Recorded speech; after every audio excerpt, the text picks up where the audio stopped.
Humans, without a doubt the smartest animal on Earth. Yet we're unmistakably tied to our ape origins. Millions of years ago, we were apes living ape lives in Africa. So how did we get from that to this? What happened? What set us on the path to humanity? The questions are huge, but at last, there are answers. More than 6 million years ago, we took that first step to separate from the apes. We see the launching of the career that ultimately led to Homo sapiens. And 3 million years ago, we see the roots of our big brain begin to take hold in a tiny creature, more like a chimp than a human. The frontier of human evolution is really being brought to this razor-sharp edge. And we now know that for millions of years, many different human-like species lived together on the planet, until one day, there was only us.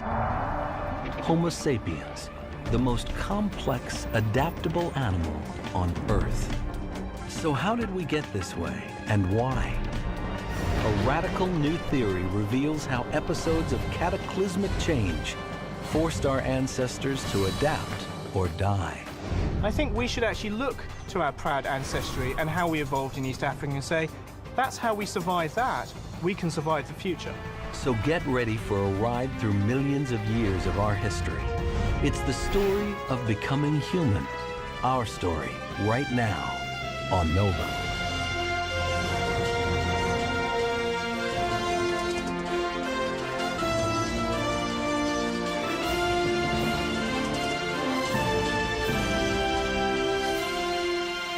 Major funding for NOVA is provided by the following.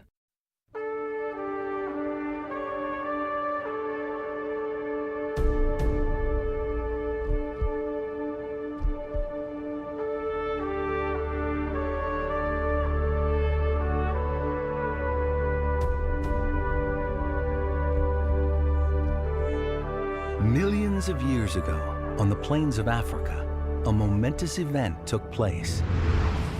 Apes that had walked on 4 legs stood up and walked on 2. Eventually, this change in posture would be followed by a change in their brains. Somehow, over time, they would become us. We know it happened, but we've never known when or why. Until now. In the Sahara Desert, a 6-million-year-old fossil called Toumaï may hold the secret of how we first walked upright. We are writing the first chapter of human evolution. We are very close to the beginning, very close. And the fossilized bones of a child from 3.5 million years ago hint to us about the beginnings of human thought. We're discovering how many different human species lived on Earth at the same time, and why all but one died out. We, Homo sapiens, are the first ever to be alone. So what powered our evolution? Why did we become human? Scientists are scouring the most remote parts of Africa for clues. The search for answers begins here, in the Afar, northeastern Ethiopia. It's part of the Great Rift Valley, a deep cut in the earth where geologic forces are ripping Africa apart. Millions of years of history are brought to the surface in layers of exposed rock. It's hot and desolate. Dangerous, too. Ancient rivalries and modern weapons have turned the Afar into a no-man's land of simmering conflict. But Zerai Alemzaghet has made this forbidding place his life's work. He's searching for the fossilized traces of our earliest human ancestors. The fossil bones of animals like antelopes, elephants, and pigs are abundant. But the fossils of our ancestors are extremely rare. Then, in a stroke of luck, Zerai makes the find of a lifetime. A find that illuminates our origins in a unique way. On that afternoon, we decided to survey this hillside. And the first thing that was spotted was a cheekbone of the face. It was a face so tiny, it had to be a baby. But not a baby chimp. He could tell that from its shape. The skull was embedded in sandstone, but as Zerai turned it over, he could see more bones inside. Everything was squashed against the base of the skull and completely covered by sandstone block. Clues to the age of the fossil came from a distinctive feature in the landscape. White bands of volcanic ash.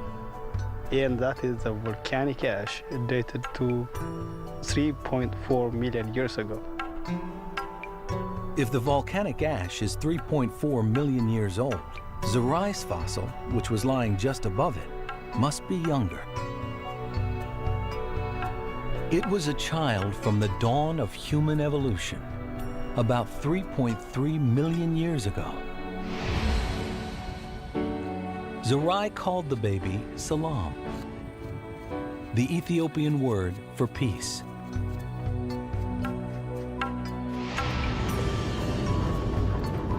Then he set off on a quest to unravel her many mysteries.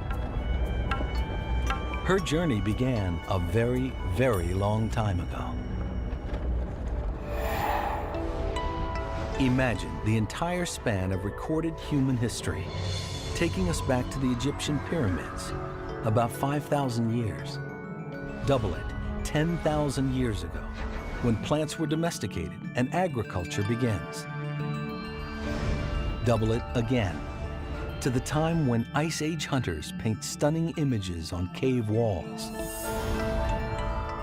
And keep doubling, 6 more times, taking us back 1.3 million years, when the first creature who really looked like us hunted on the plains of Africa. And then keep traveling back another 2 million years, and only then do we arrive in the time when Salam lived in Ethiopia, nearly 3.5 million years ago. What were Salam and her family like? What kind of world did they live in?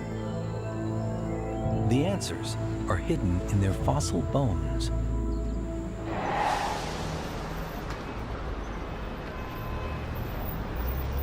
Addis Ababa, Ethiopia. Zerai's home.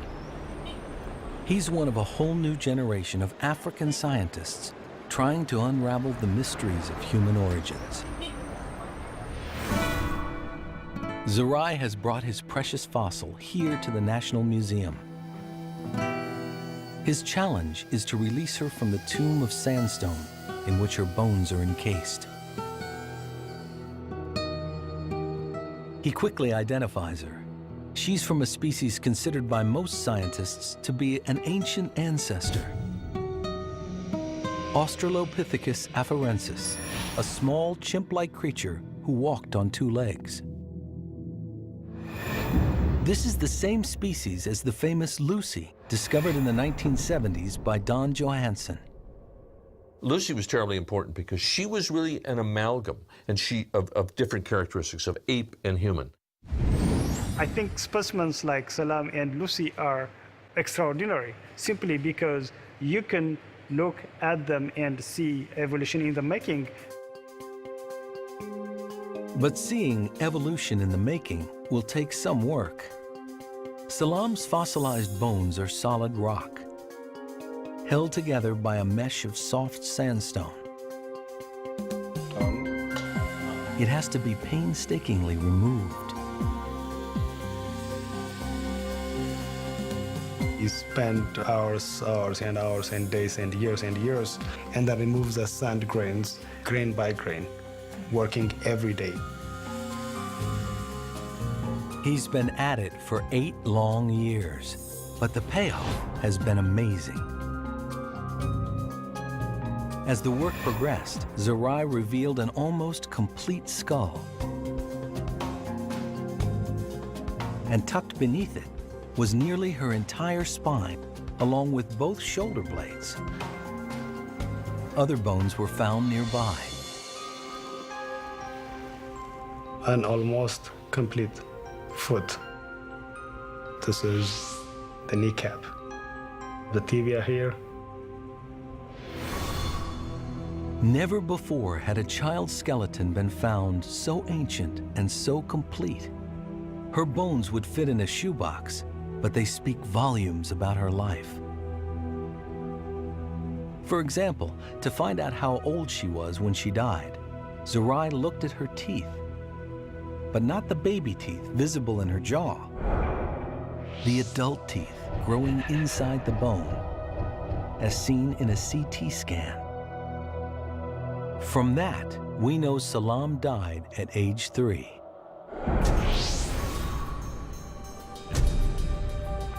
Like Lucy, she testifies to a crucial step in our evolution.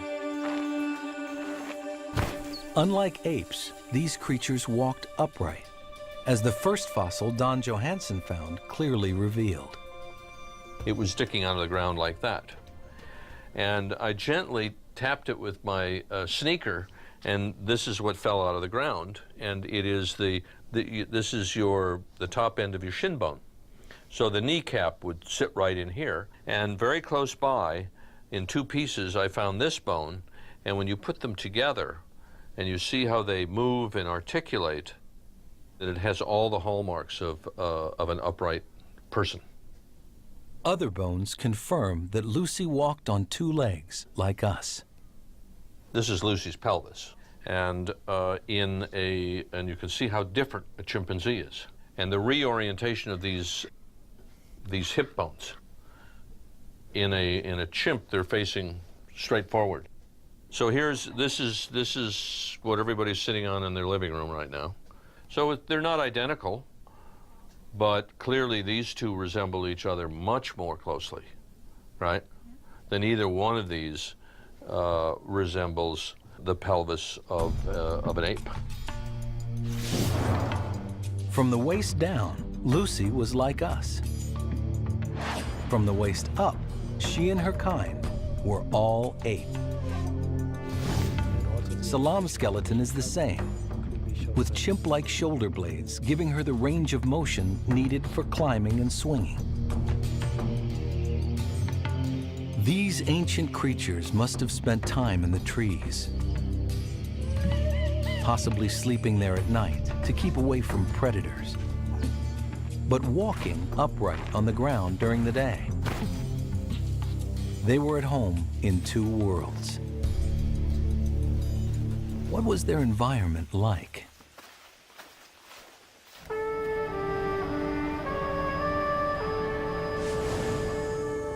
It must have been very different from the Great Rift Valley of today. Across the border in Kenya is one of the hottest and most barren places on Earth. A vast expanse of volcanic rock and burning desert. That's how it is now. But there's good evidence that for most of its history, it was very different. Researchers braving temperatures over 100 degrees are seeing signs of a dramatic transformation here in the Suguta Valley. The Suguta Valley was entirely covered in water, up to an elevation of about 580 meters.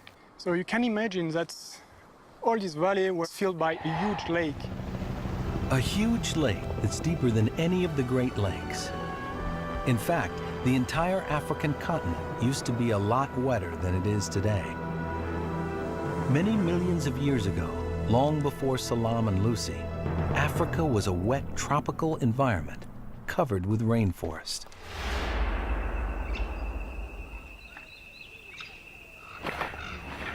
This is where the ancestors of Salam and Lucy lived. They probably looked a lot like chimps.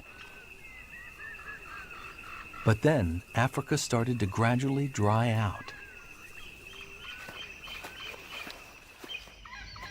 The rainforest began to shrink.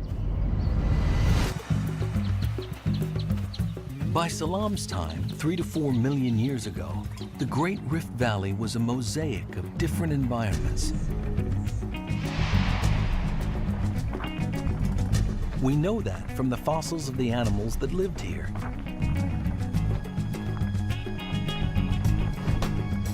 Their bones litter the ground.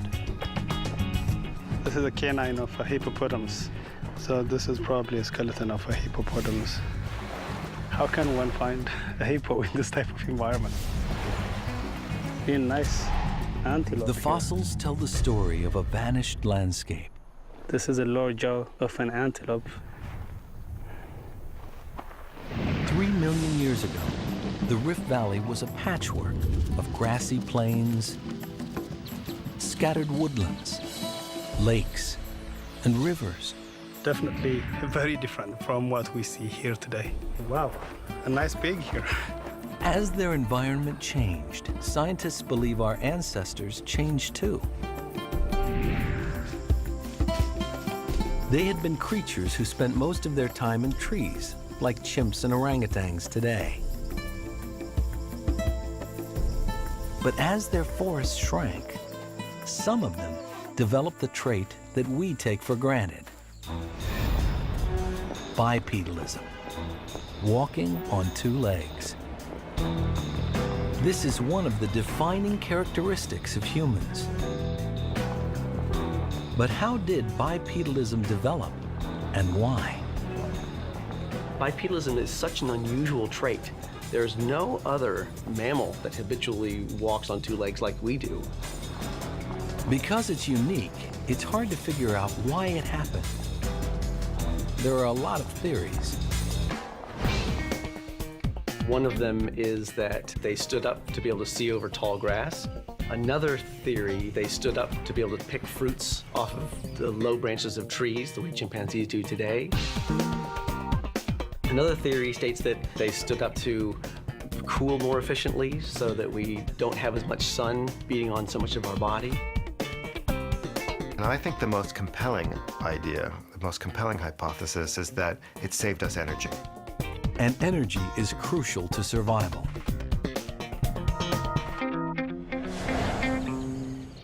Let's go back to the dense forest, home to our ancient ape ancestors 10 million years ago. Like many apes today, they were perfectly suited to a life in the trees. They're very good at climbing in trees. They're phenomenal at climbing in trees. On the ground, these ancestral apes could probably walk on 2 legs for short distances if they had to carry something. Fantastic climbers, but also able to walk and run rapidly and effectively, but not economically. Walking was tiring, but they didn't have to walk far. But if you're a chimp and you only walk 2 to 3 kilometers a day, it doesn't really mean much, right? It's not going to have that much of an effect on your energy budget. But energy demands would change as the forest started to disappear. Our ape ancestors had to walk more. They have to go farther to get from one fruit patch to another fruit patch, for example.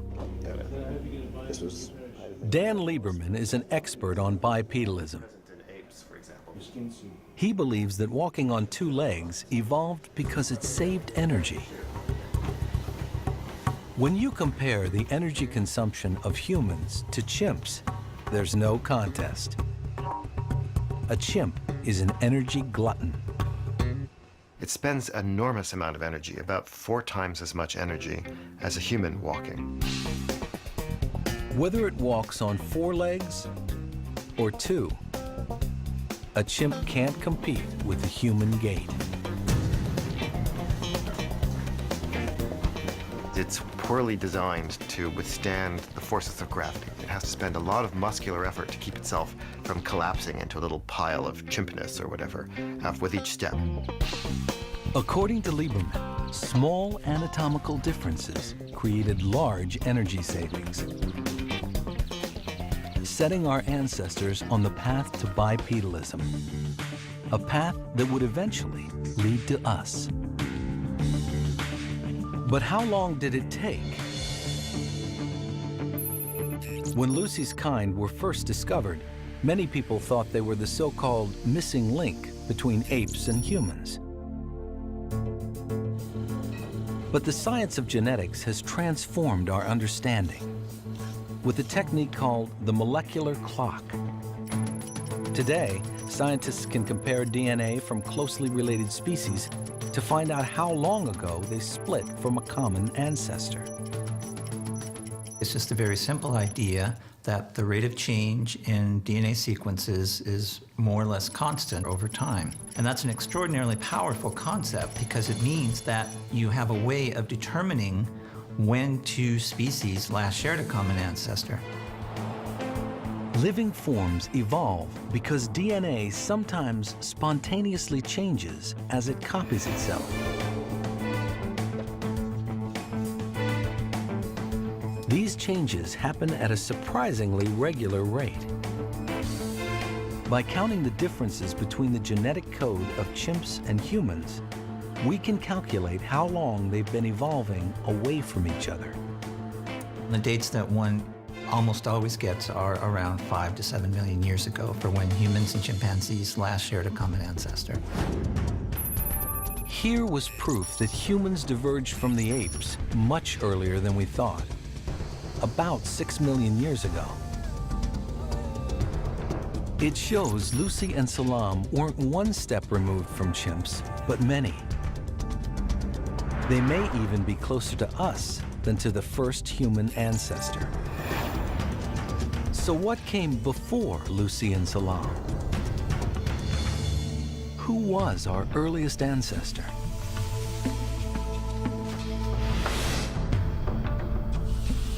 Until the 1990s, the fossil record was blank. Fossil hunters combed East Africa's Great Rift Valley, but could only find small fragments older than 4 million years. Then, in 1997, a French anthropologist called Michel Brunet decided to look somewhere else.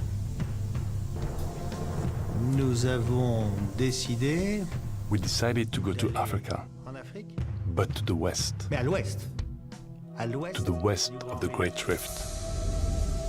1,600 miles to the west, at the edge of the Sahara Desert in northern Chad. Obviously, if you only go to the field in East Africa, then you are going to find fossils only in East Africa.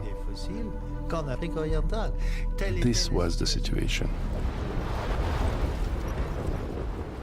Michel was looking in a place where the few animal fossils he turned up were all around 6 million years old.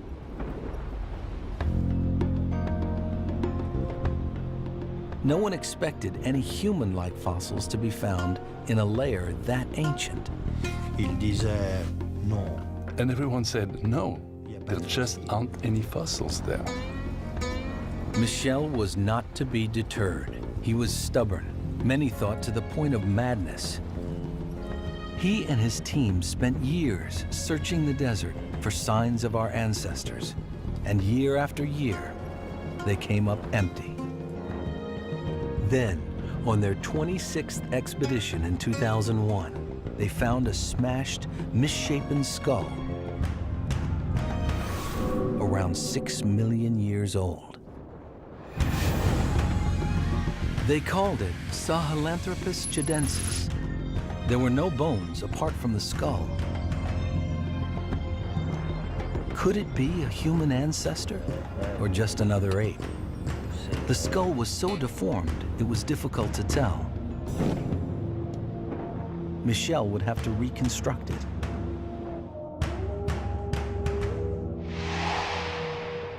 His first step was to take the skull, now nicknamed Toumaï, to a particle accelerator in Grenoble, France, to use its powerful X-ray scanner. Over 1,000 pictures of the fossil were taken to build a 3D image of the crushed skull. Using the virtual image, the skull could be restored to its original shape. It was then reproduced by a type of 3D printer equipped with lasers which harden plastic. When it finally rose from its bath, the cast of Toumaï's skull was ready for detailed study.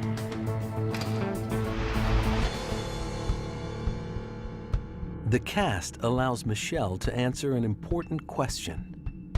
Did this ancient creature walk on 2 legs millions of years before Lucy or Salam? It's how the skull connects to the spine that provides the vital clue. And Michel could infer that from the shape of Toumaï's skull. If Toumaï's skull is set on the neck of an ape that walks on all 4s, his eyes point downward. That can't be right. Set on the upright spine of a biped, his eyes point straight ahead.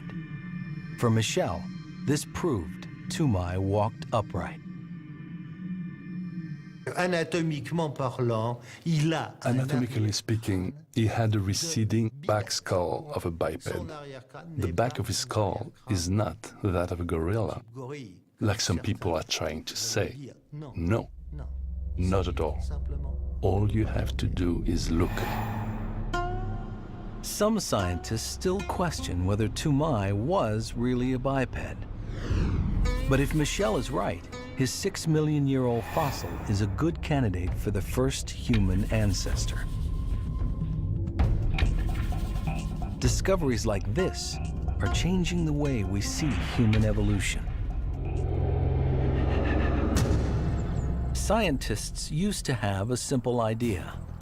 The growth of open grasslands forced our ancestors out of the trees.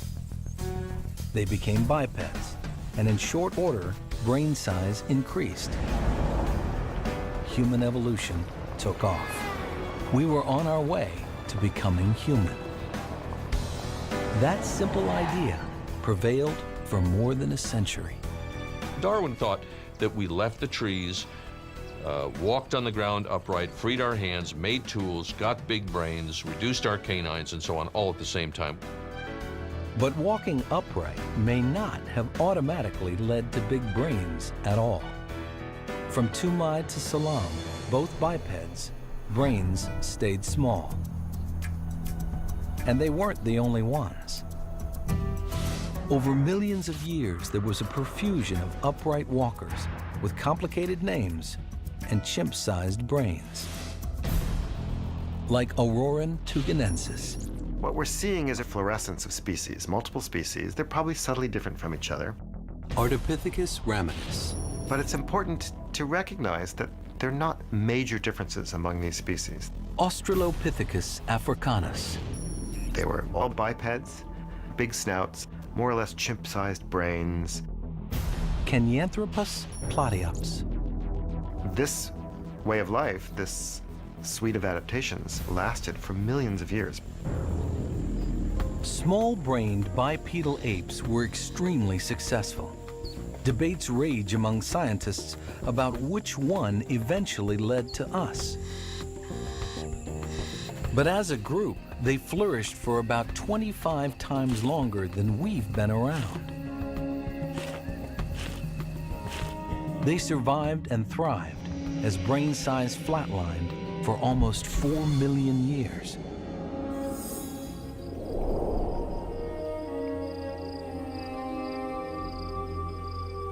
But that doesn't mean nothing changed. There's evidence that the seeds of our humanity were growing in these ape-like creatures. One key difference between humans and apes is the length of childhood. But what do we know about the childhood of our early ancestors? We know all about the adult individuals, but we didn't know much about the children. The brains of baby chimps have an early growth spurt.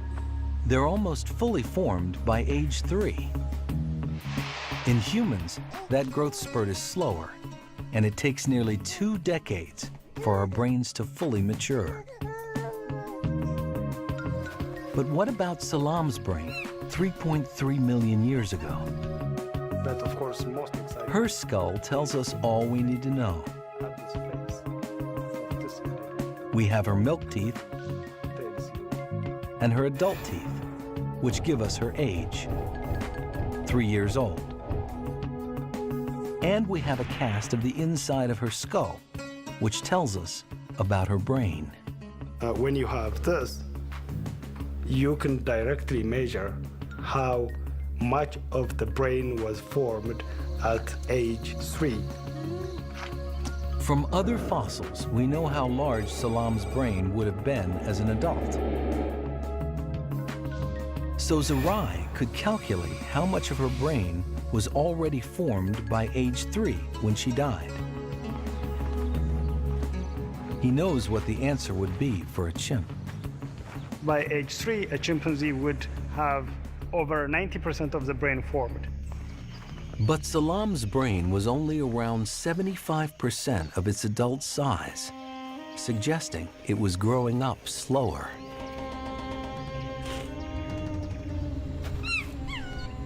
Childhood would have been her time to learn the survival strategies her family group needed to live in a dangerous world.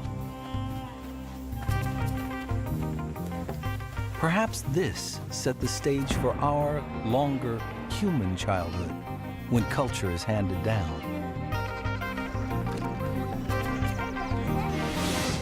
But is there any other evidence Salam's brain was becoming more human and less ape? To find out, compare a human brain to a chimp's. This is the brain of our closest relative, the chimpanzee brain. Slightly larger than you would expect of a typical primate for their body size, not greatly so. But there's a difference. Scientists look for clues to the evolution of the brain in the folds and furrows on its surface. One important structure is called the lunate sulcus. In chimpanzees, as in many primates, there's this big, deep sulcus here, the lunate sulcus. The lunate sulcus is a deep furrow in a primate's brain.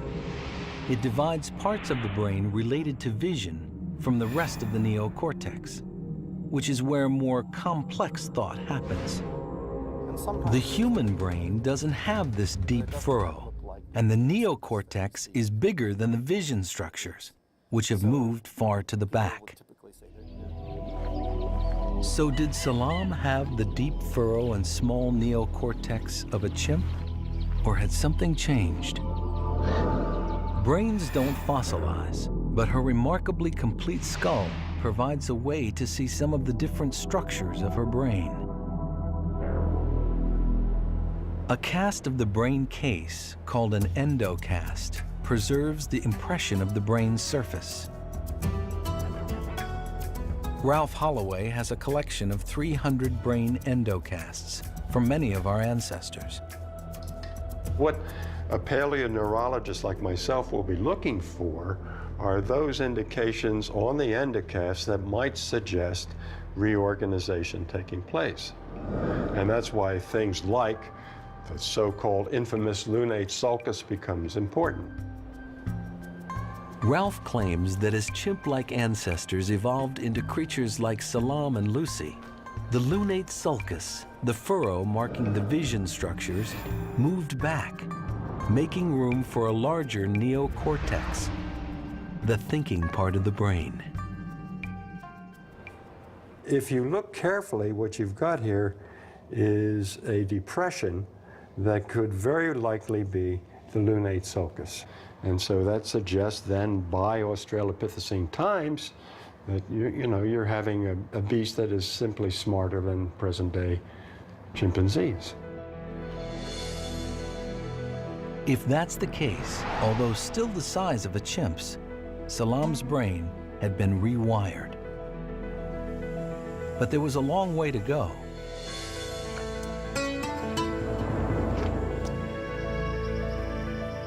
She and her kind were still very ape-like.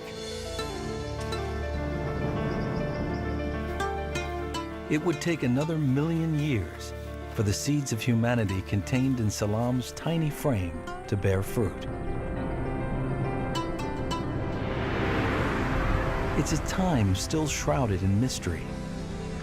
For almost 500,000 years, the fossil record is virtually silent. But in this blank period, something is happening. In 2.5 million-year-old layers, scientists begin to find something new. We might be tempted to call them rocks, but someone was shaping them. They are the first stone tools. The way we know this is a tool instead of just a broken rock is that it's broken in a very particular way, breaking a flake off this way, this way, back and forth. So there is a method behind how this rock was broken in order to make it into a tool, and it's not a random method. It's considered unlikely they were made by Australopithecus, Lucy's kind. Australopithecus was around for a couple of million years and did not make stone tools. But if not Lucy's kind, then who? The gap in the fossil record makes it difficult to say. But that's not surprising. Tools preserve easily. Bones, much less so. Finally, the skulls of a new creature begin to turn up. Is this the toolmaker? The skulls are different from what came before. They represent the dawn of a new era, beginning around 2 million years ago. This is our era, the era of the genus Homo, humans. The mysterious toolmaker, Homo habilis, is the first of these new creatures. But we definitely have evidence that the stone tools were being used to break the long bones in order to get to the marrow inside the long bones. There were clear cut marks on the bones of turtles, crocodiles, big antelopes, little antelopes, even hippos, really big animals like hippos. So we know that meat had become a new important part of the diet of Homo habilis. The first fossil to be called Homo habilis included 21 bones of the hand and was nicknamed Handyman. This little bone is the bone at the end of the thumb. And that little bone in Homo habilis, like in humans, is very broad. And the broad bone reflects having a broad pad on the thumb with a lot of surface area for fine precision grip. With newly dexterous hands, this creature could make better tools. But what was it like? The few skeletal bones that have been found indicate a creature much smaller than us, about the same size as Lucy and Salam's kind, Australopithecus, 3 to 4 feet tall. Homo habilis was still ape-like in many ways, but with a critical difference. What we see in the evolution of Homo habilis is an expansion in the brain size compared to Australopithecus. So here is the skull of Australopithecus, and it has no forehead. It just has a straight slope behind the orbits. Whereas here in Homo habilis, you see a sloping, elevated forehead. And in Australopithecus, the area behind the orbits is pinched in, also reflecting a small frontal region. In contrast, in Homo habilis, we see an expansion of that area behind the orbits that points to an expansion in the cognitive capabilities of higher functions, of higher reasoning functions of the brain. It was an expansion equivalent to a doubling of brain volume. Once you go from something like 400 cc's in Australopithecines to, say, 700, 800 cc's in Homo habilis, yes, you're getting a big increase in cognitive capacity. And along with his bigger brain, Homo habilis was starting to look a lot more human. The contours of fossil skulls allow reconstructionist Victor Dieck to reveal the faces of early human beings.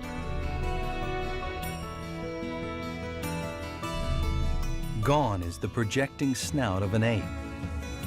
In Homo habilis, the face of humanity is emerging.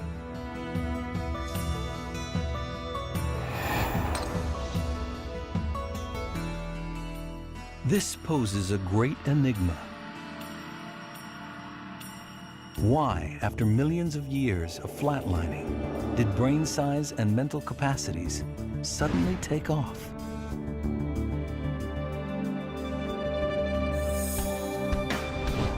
Two million years ago, what jump-started human evolution?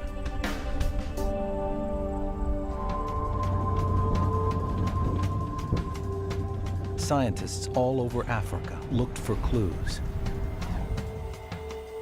Here in Kenya, they found some. At the southern end of the Great Rift Valley.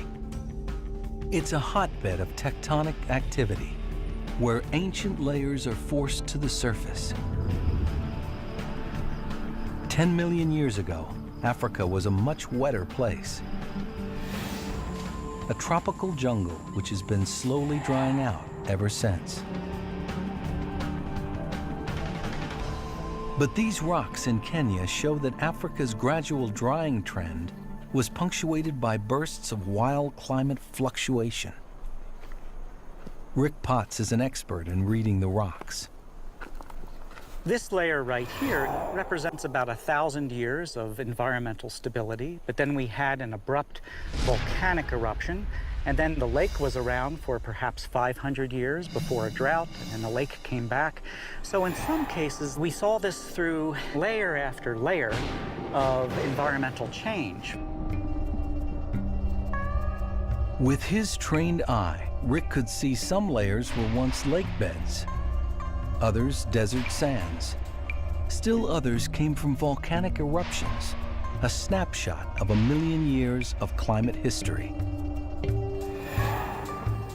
This observation led him to an amazing new idea: rapid change as a catalyst for our evolution.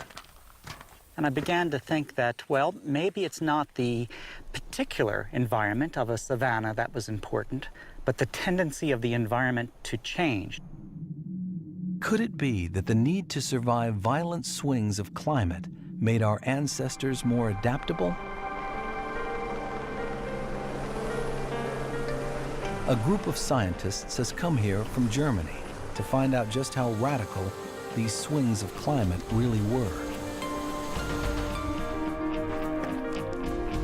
It's hard to believe, but these huge rock formations are made of the shells of tiny one-celled organisms called diatoms.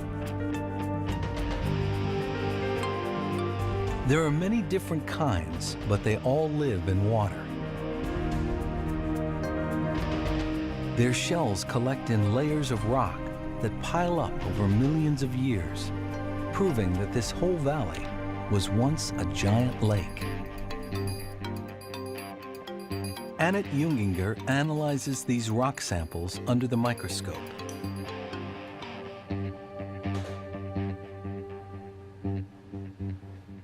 What I've discovered was that those white layers consist of a special kind of diatoms which only live in deep lakes.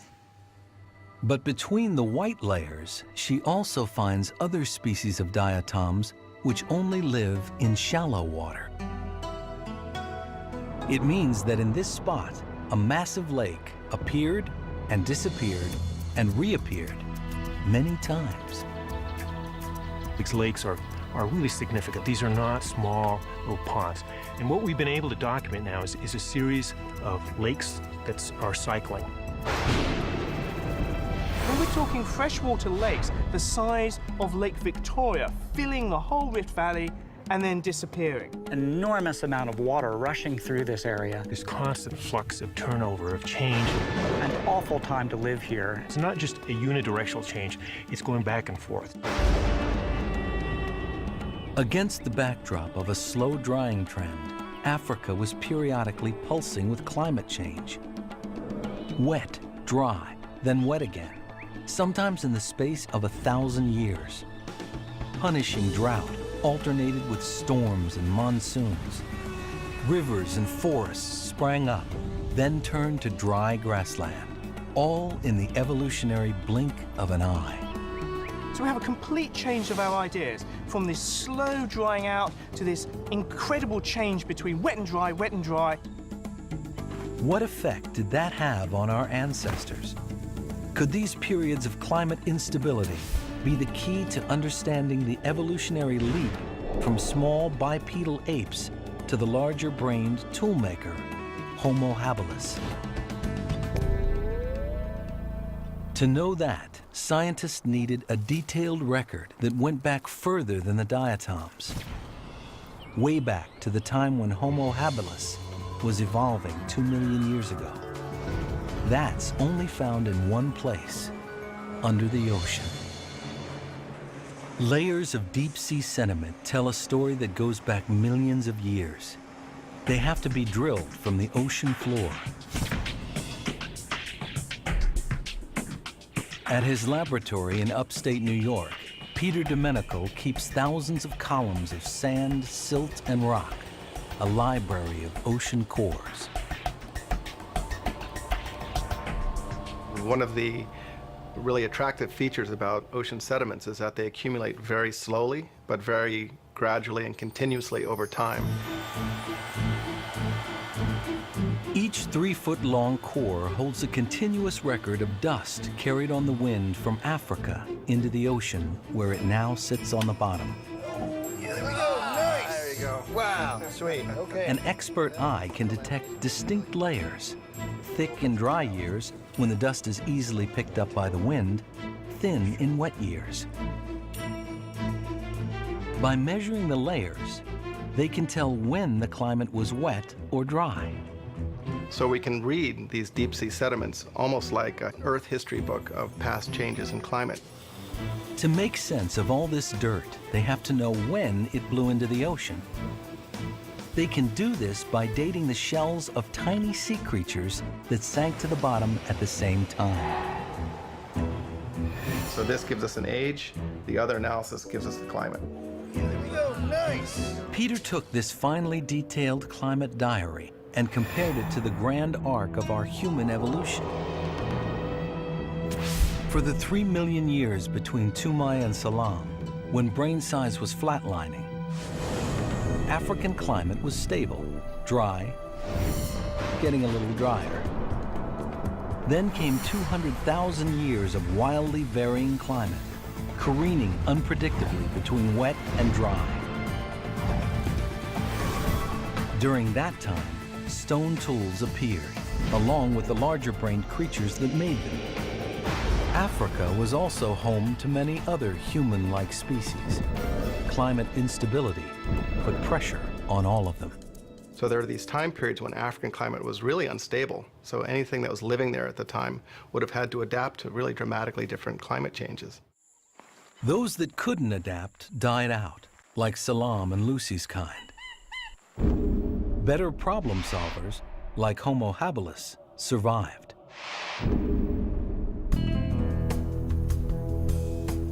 The new discoveries about ancient climate upheavals in Africa have led Rick Potts to formulate a bold theory of human evolution.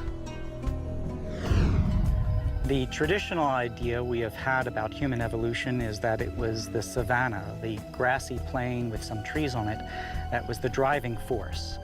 But instead, what we've discovered is that climate changed all the time. And so the idea that we've come up with is that variability itself was the driving force of human evolution, and that our ancestors were adapted to change itself. It's a simple but revolutionary idea. Human evolution is nature's experiment with versatility. We're not adapted to any one environment or climate, but to many. We are creatures of climate change. I think we should actually look to our proud ancestry and how we evolved in East Africa and say, that's how we survived that. We can survive the future. because we are that creature, because we are that smart. Today, climate change seems to threaten our survival. But it may have held the keys to the astonishing story of how we became who we are. Because it didn't stop 2 million years ago. These dramatic upheavals would continue for another 1.5 million years, propelling our ancestors down a road leading ultimately to the smartest creature the world has ever known.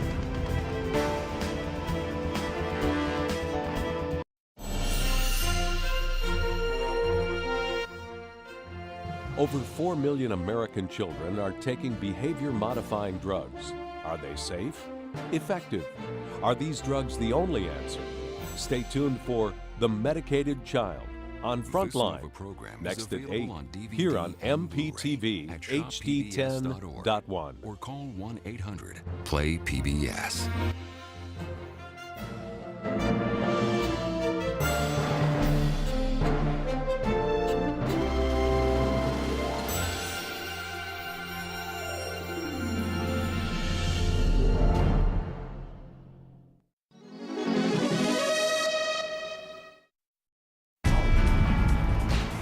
Humans, without a doubt the smartest animal on Earth, yet we're unmistakably tied to our ape origins. Millions of years ago, we were apes living ape lives in Africa. So how did we get from that to this? What happened? What set us on the path to humanity? The questions are huge, but now there are answers. At the threshold of humanity, one ancestor contains tantalizing secrets. It is known as Homo erectus. Homo erectus had a slightly smaller brain, slightly bigger jaw, but it's basically us. Basically us, almost 2 million years ago. New finds are revealing the truth about the ancestors at the heart of our evolution. Here were the trailblazers who first left Africa, the first fire makers, the first hunters. These creatures were capable of analyzing possible uses of tools and coming up with a technological solution to the problem of how do you kill a big dangerous animal without getting killed yourself. Homo erectus pioneered what it means to be human, colonizing whole continents and creating the first human societies. Our ancestors began to care about what others thought and care about what that individual thought about them. Now, new discoveries are bringing them alive as never before. At last, we come face to face with the ancestors at the birth of humanity, right now on Nova.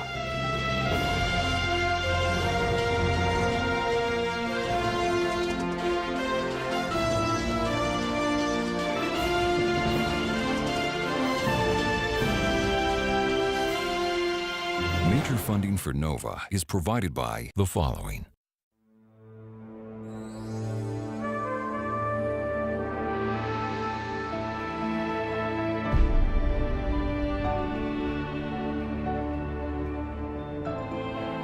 The Great Rift Valley of East Africa.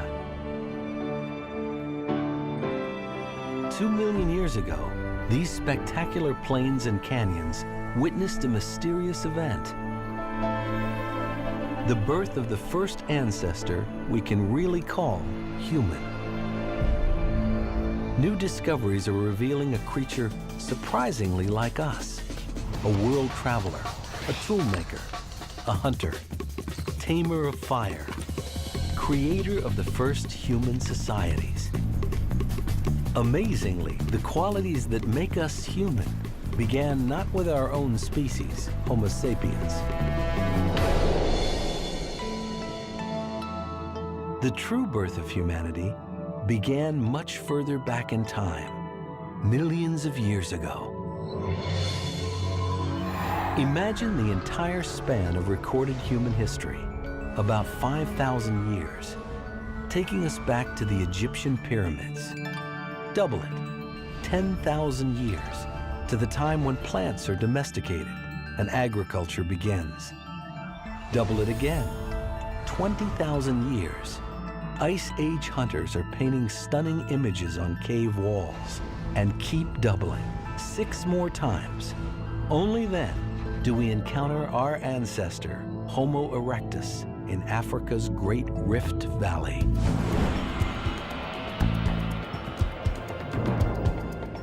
For millions of years, this massive geological fault line running the length of East Africa was a stage on which our human evolution was played out.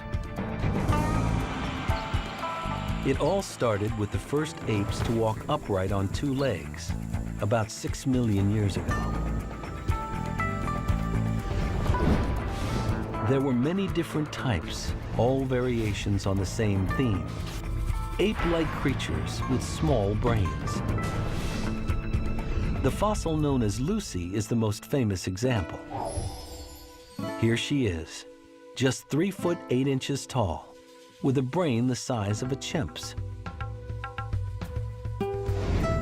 For millions of years, creatures like her roamed the forests and grasslands of Africa.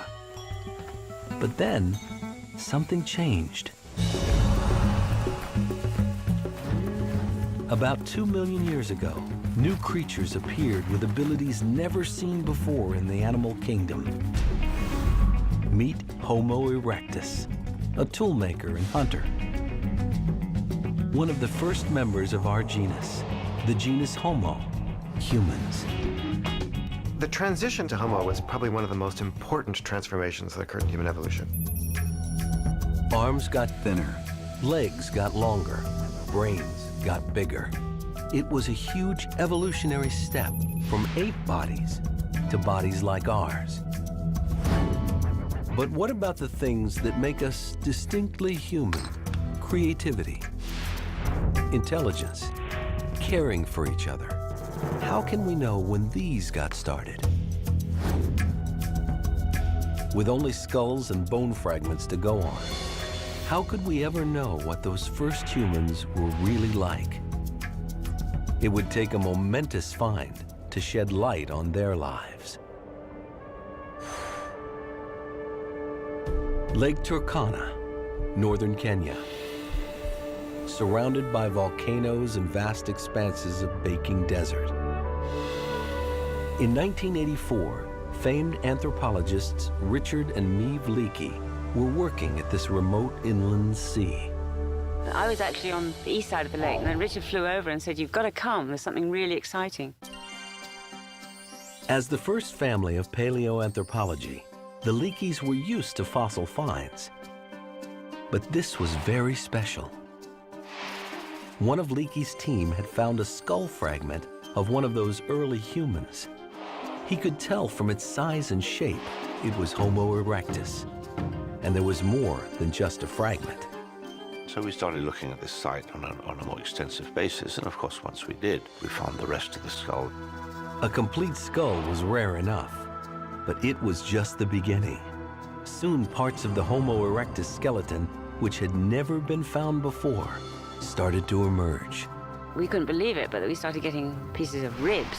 These were parts of Homo erectus that nobody actually knew about, nobody had ever seen before. So every bone that came out of the ground was something brand new to science, and we were looking at these things, and it was really amazing. And here they are, the actual bones of a human ancestor who lived over 1.5 million years ago. It's the earliest human skeleton ever discovered. The Leakeys called him Turkana Boy. His bones have revolutionized our understanding of the transition from ape to human. The really important thing about Turkana Boy is how complete he is. We've got arms and legs and bits of his spine and his ribs. And usually when we find these things, we get very excited about one little bit of bone. But that little bit can't tell us very much about an individual. So having a nearly complete skeleton, we can start to ask big questions. The first big question was, what did he look like? His skeleton tells us he was 5 feet 3 inches tall, with a build closer to a man's than an ape's. But how close? Paleo artist Victor Dieck specializes in painting and sculpting our human ancestors with precise anatomical accuracy.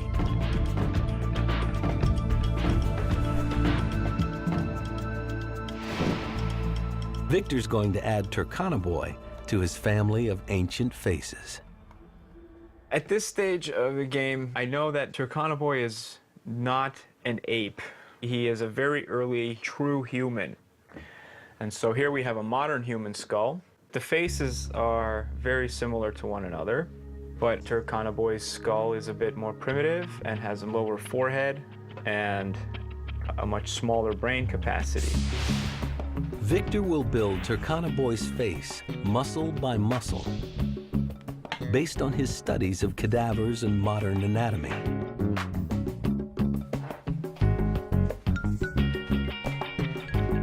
While his head may be primitive, Turkana Boy's skeleton is surprisingly human. His hips are a little wider, his arms a little longer, but his overall body shape is just like ours. Turkana Boy and Erectus, that's something that if you were to see from 100 feet away, you would think, well, there's a large naked man there, or woman, or you know, but it's a human.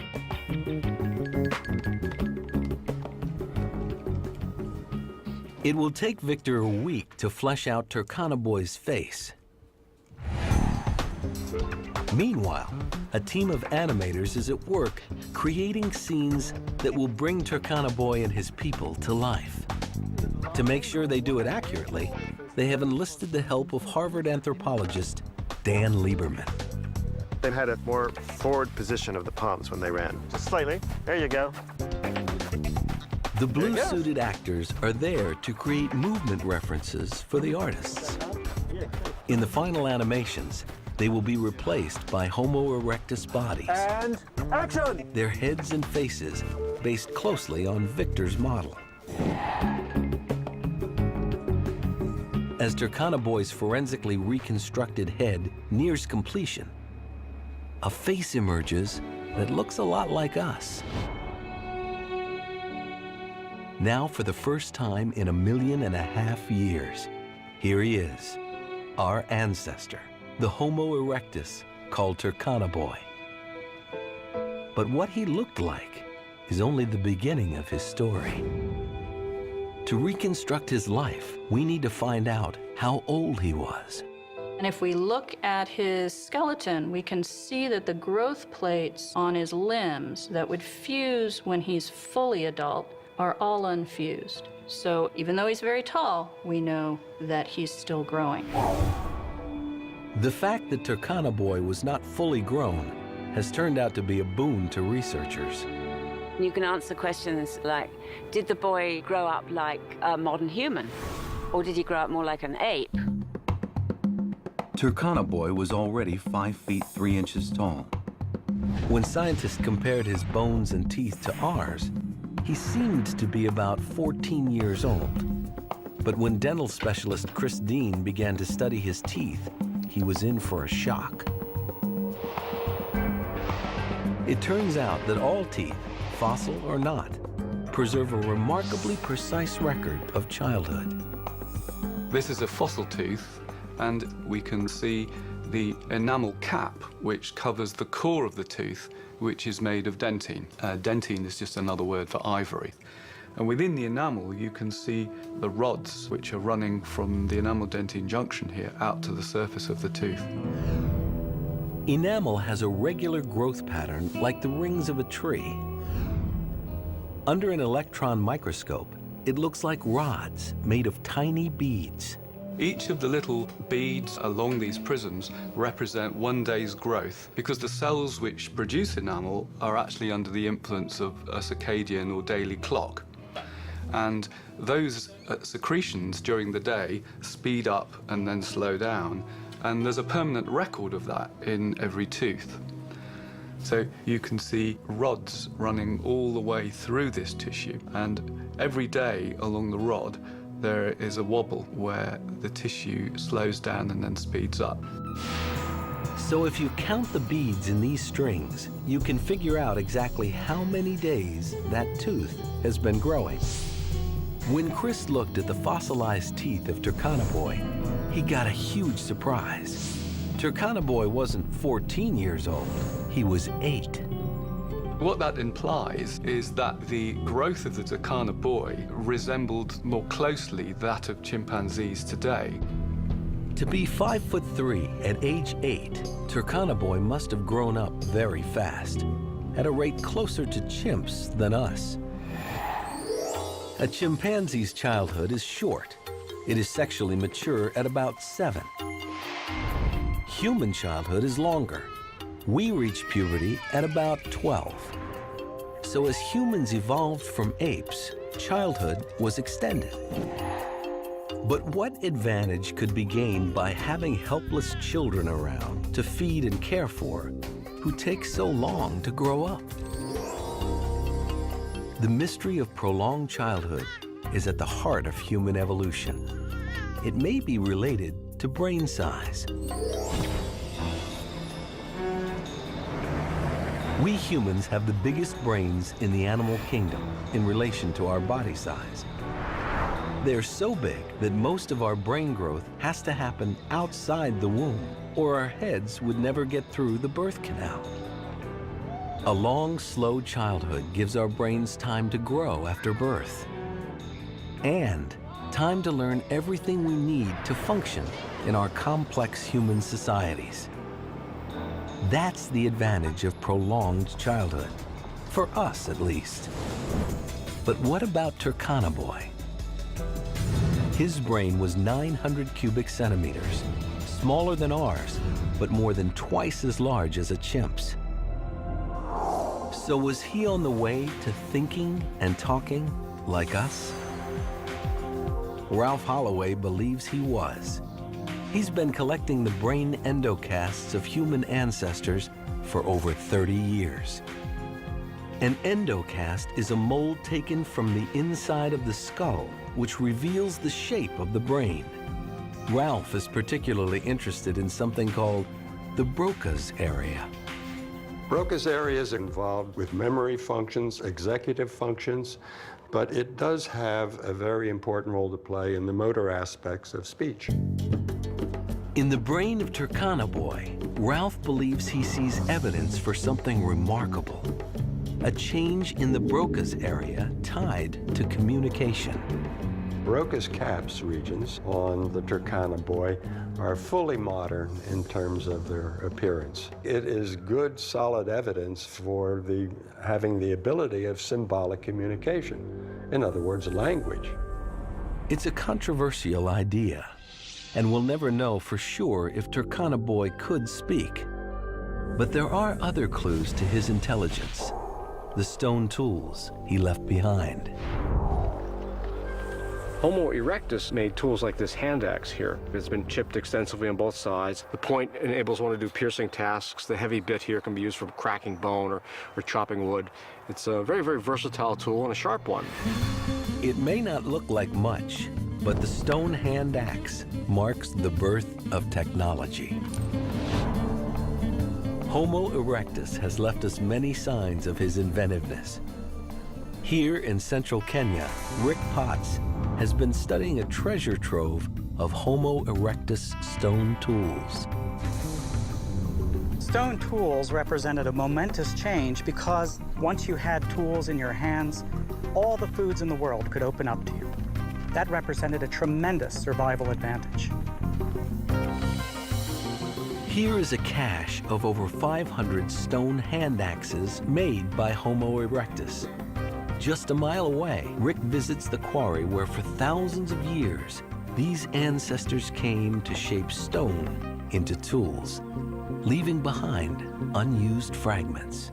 In the crevices at my feet, there were thousands of fragments of stone from tool making. And there were several scars where Homo erectus struck huge flakes. We also see evidence that they could recognize flaws. They could see which ones would break if they took them away, So they simply discarded them here. What's amazing about that is you could imagine an early Homo erectus sitting right here making decisions. The kind of decision-making it takes to create a stone tool has been researched extensively by John Shea. I'm just going to tap it a little bit. I'm just checking it out to see if there's any internal flaws before I do it. There may be one in here. It feels like there might be something in there, but I like a challenge, so I'll map it anyway. Even for an expert, making a hand axe is not easy. Yeah, there's the flaw, but we got around it. A good toolmaker has to understand the properties of stone. To make this thing nice and thin, easier to carry, easier to transport, and more to the sharp cutting edge, I'm going to do something kind of counterintuitive. I'm going to dull the edge so that the next time I strike it, it won't fail until I have a lot of pressure on it, until I've hit it really hard. The fracture will go much further than it otherwise would. So that Homo erectus did this tells us they were capable of thinking ahead, of planning the consequences of their actions. So let's have a look here. What'll happen here? Many of these stones have hidden defects. Okay. Failing to spot them could spell disaster. There's still a flaw in there. I can hear it. I can tell, yeah, see this? It's right there. Now, I've worked around it, but if I were an early human and spotted this, I would stop making the hand axe right now. If I'm out running around the savannas chasing a rhinoceros and I'm butchering a rhinoceros as the lions are circling and my hand axe breaks, I'm in trouble. So, I go home tonight, I'm still going to get fed even though I didn't make a perfect hand axe. As Homo erectus, I might end up being the meal instead. A skilled craftsman, Homo erectus had evolved a new type of intelligence. But his bigger brain came with hidden costs. Modern brains consume 25% of our body's energy. Our brain happens to be the hungriest organ in the body. And in order to support a brain our size, we need lots of calories. With his big brain and body, a Homo erectus like Turkana Boy needed more nutrition from his savanna environment. Turkana Boy, had he grown to adulthood, would probably stood around 6 feet tall. This is a big, strong creature that would have had a huge energy budget. One can satisfy an energy budget like that by eating plants, but you have to eat a lot of plants. But there's one food that can supply the nutrients a growing brain and body need, and Africa was filled with it. The one high-quality resource that's probably most important for the evolution of the genus Homo is meat, and meat byproducts such as brain and marrow and fat. They're high in protein, they're high in calories, and they're easy to digest. But the one problem with getting meat is that it's hard to get. Most predators rely on strength or speed to kill their prey. Our ancestors had neither. Today, we are on top of the food chain, so it's hard to imagine the predicament of those early humans. Here was a slow-moving creature with no claws or fangs, easy prey for the hungry predators around him. This is a fossil forehead and brow ridge of a Homo erectus. And on the brow ridge, you can see the bite mark of a carnivore. Well, this reminds us that these Homo erectus individuals weren't at the top of the food chain. So how did Turkana Boy, a weakling with a big brain which needed calories, get his meat? Homo erectus faced a problem. How do you kill a big, dangerous animal that has lots of meat and fat in it without that animal also killing you? I think the answer to that was a very clever set of innovations, and that is endurance running and high activity in the middle of the day. The ancestors of Homo erectus, small, hairy apes like Lucy, were bipedal but probably didn't do much running. But Turkana Boy's kind were built to run, like us. This is an accelerometer. It weighs Dan Lieberman believes they could run long distances because, like us, they had lost their thick coat of body hair and could keep cool by sweating. This was the key to their success. But how do we know if these crucial changes go back all the way to Turkana Boy's time, over 1 million years ago? Skin and hair are rarely preserved in the fossil record.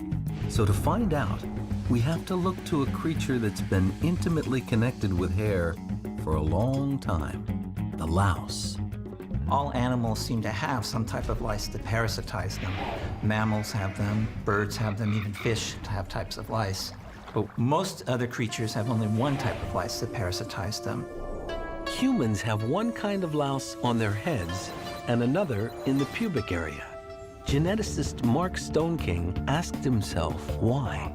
The answer that seems obvious is that when we had body hair all over our bodies, we had one type of lice, but then we became hairless until we only had hair on our heads and in our pubic region.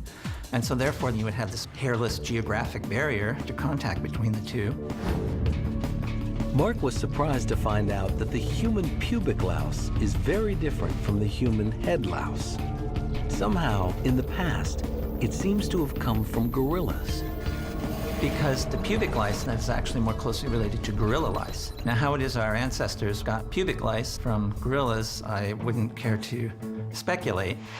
But nonetheless, one needs gorilla lice in order to really work this whole thing out. The most likely scenario is that when we lost our body hair, the original human louse migrated to our heads, leaving the pubic area temporarily unpopulated by lice. When our ancestors had contact with gorillas, perhaps sleeping in their nests or scavenging their bodies for meat, the gorilla louse colonized their pubic region. Eventually, it turned into the human pubic louse of today. So if we could find out when the human pubic louse and the gorilla louse diverged, we would have a rough idea of when we lost our body hair. Fortunately, there's a way to figure that out. The genetic dating technique known as the molecular clock. It's based on the fact that the sequence of chemical bases which make up DNA mutate at a regular rate.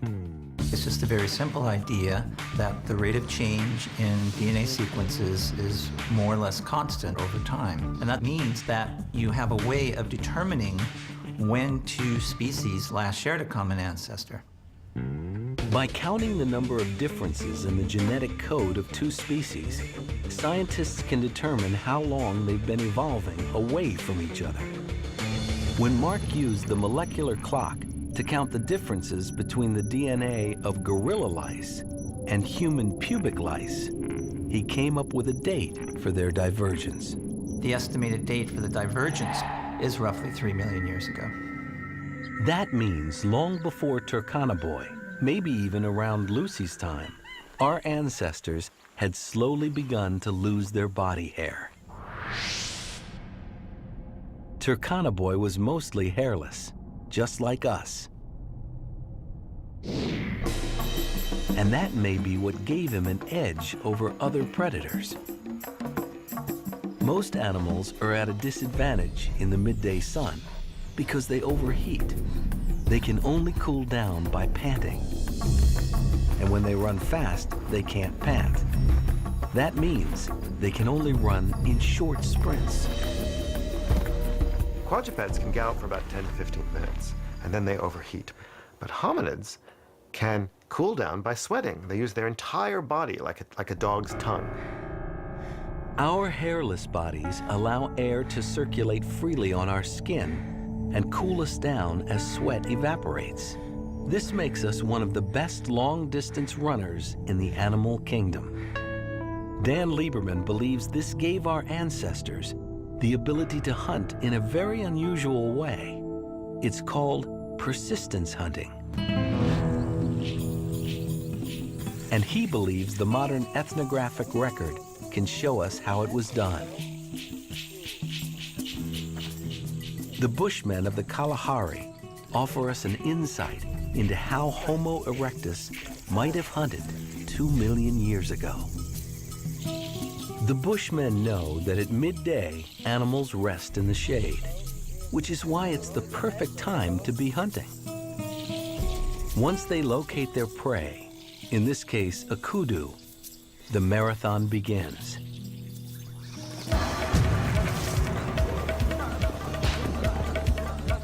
Their strategy is simple. run it to exhaustion. Every time the animal tries to rest, the hunters track it down and get it moving again. They never give it a chance to cool down. And the reason they can keep going is that they can sweat. So if the theory is right, the Bushman hunt may help explain how Turkana Boy got his meat. Homo erectus had come up with an innovative way of feeding his hungry brain.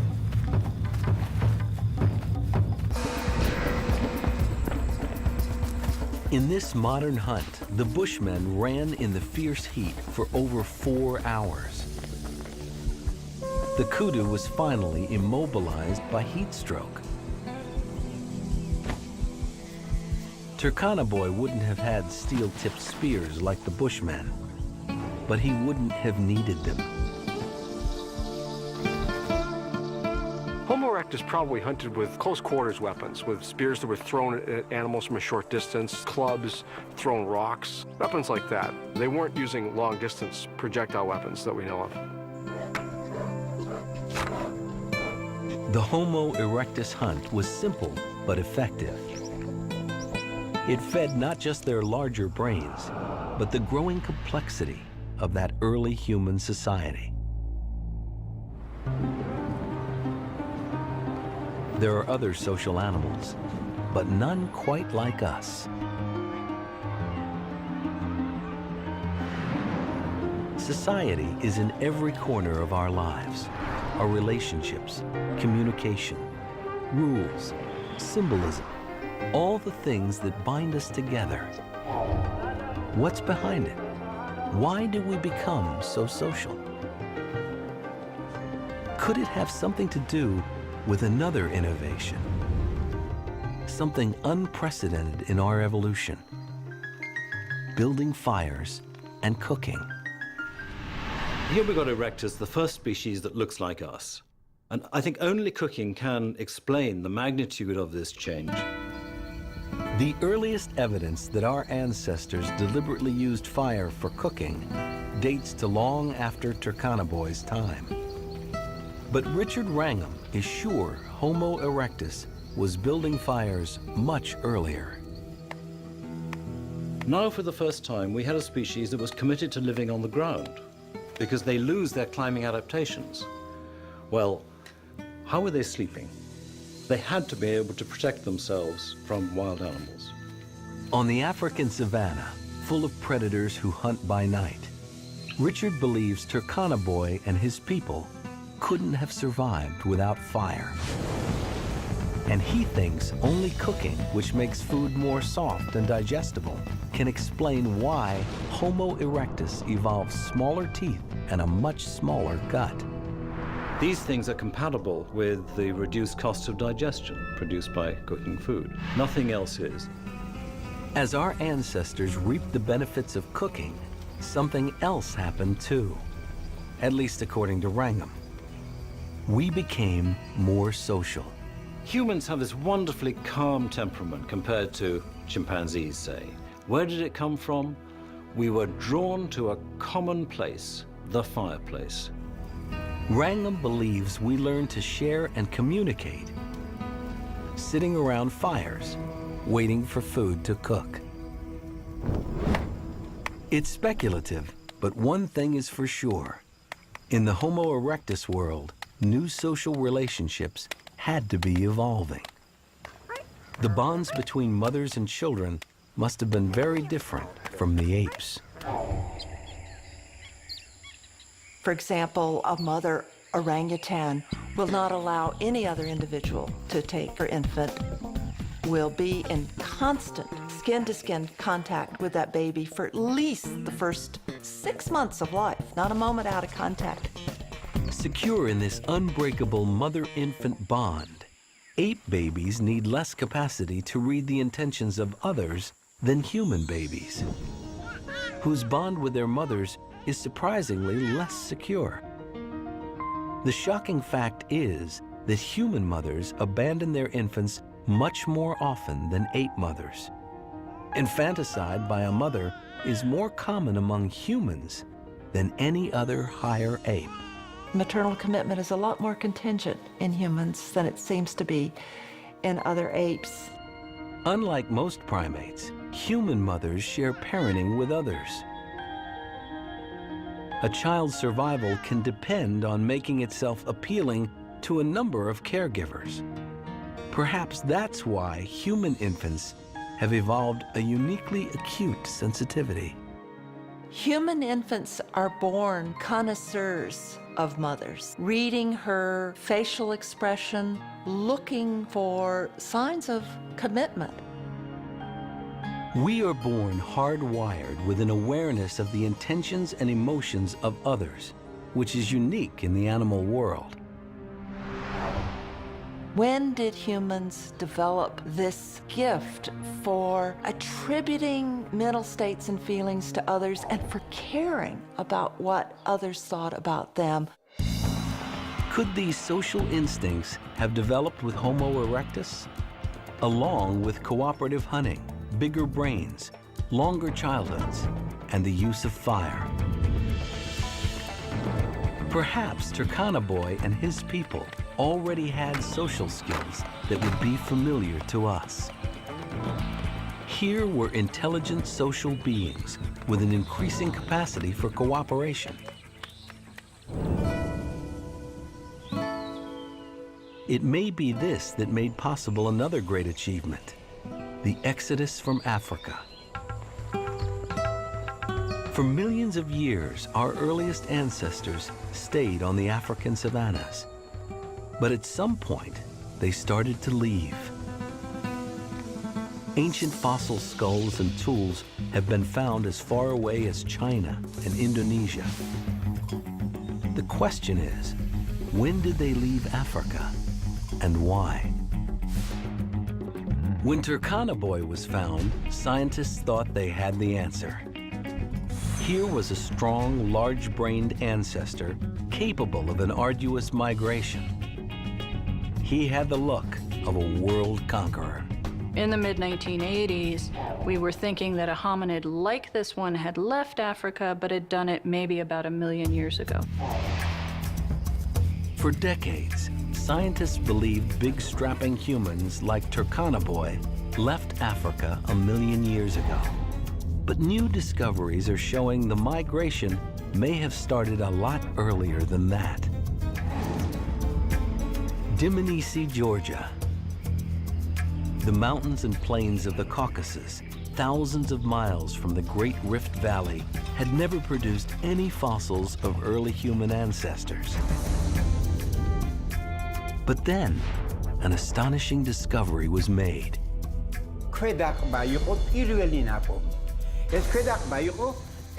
It was a lower jaw with teeth downward, this way in the ground. So when I started to clean, those front teeth came to light. It became obvious to me that we had found some kind of hominid. But what kind? The jaw seemed to be a primitive form of Homo erectus. But at first, hardly anyone believed it. In '91, when we found this jaw, a lot of scientists were quite skeptical about it. Because it was very hard to imagine Georgia, Caucasus, to be on the map of the human evolution. Since then, Dmanisi has been put on the map of human evolution in a big way. The site has turned up a treasure trove of Homo erectus fossils. They've transformed our understanding of who left Africa and when.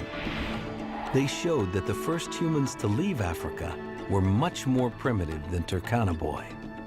People thought that hominids that left Africa were very tall, like Turkana Boy, with big brains, advanced technology, and Dmanisi proved the opposite. At 4.5 feet tall, they were smaller than Turkana Boy, with more ape-like shoulders and a simple stone technology. They are much more primitive, they have small brains, and at the same time they were using very primitive stone tools. The next surprise came when they dated the site. the ancient Dmanisi landscape has been built up layer by layer over millions of years. 1.81 million years ago, massive volcanic eruptions deposited a layer of ash.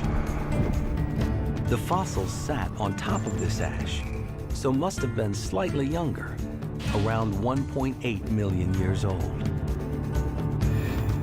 To the vast majority of scientists who believe that all our ancestors evolved in Africa, this was a stunning surprise. How had a small, primitive Homo erectus migrated to the Caucasus almost 2 million years ago, long before Turkana-Boy? Scientists now accept that as soon as Homo erectus appeared on the savannas of Africa, they started to leave. Suddenly, with the origin of Homo erectus, we get this shift in body shape, and then boom, they're out of Africa right away. The Georgia fossils prove that Homo erectus left Africa much earlier than previously thought. An even more provocative find shows the migration may have started even earlier. 5,000 miles from Africa, the island of Flores, Indonesia.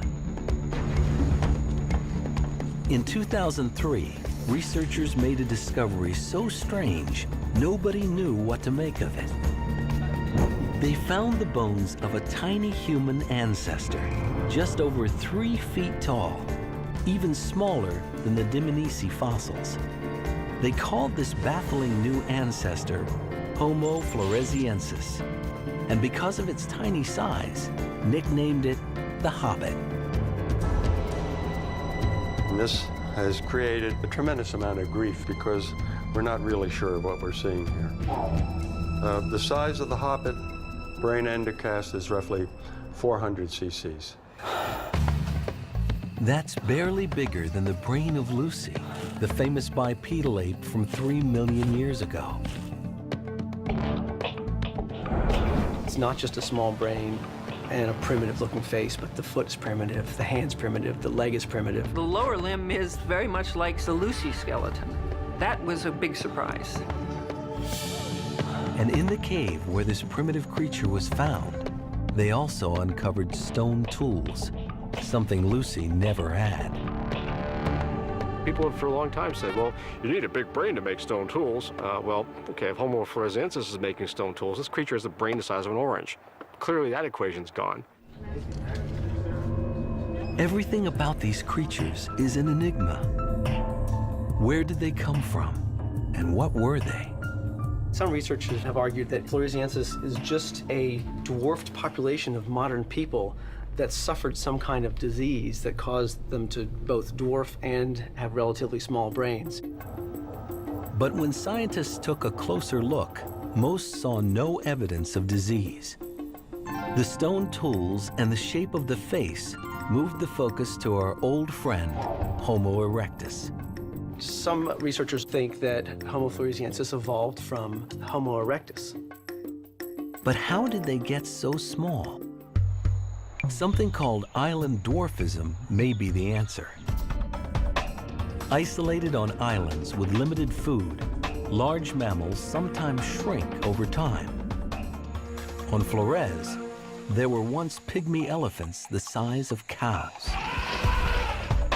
Could the same evolutionary pressure have acted on Homo erectus to produce the Hobbit? Or was this mysterious creature descended from an even more primitive ancestor? So perhaps we're sampling a period which is at the very beginning of the Homo lineage. So whatever the Hobbit was, perhaps its ancestors were the very first wave of migration out of Africa. Some unknown creature, part bipedal ape like Lucy, and part Homo erectus.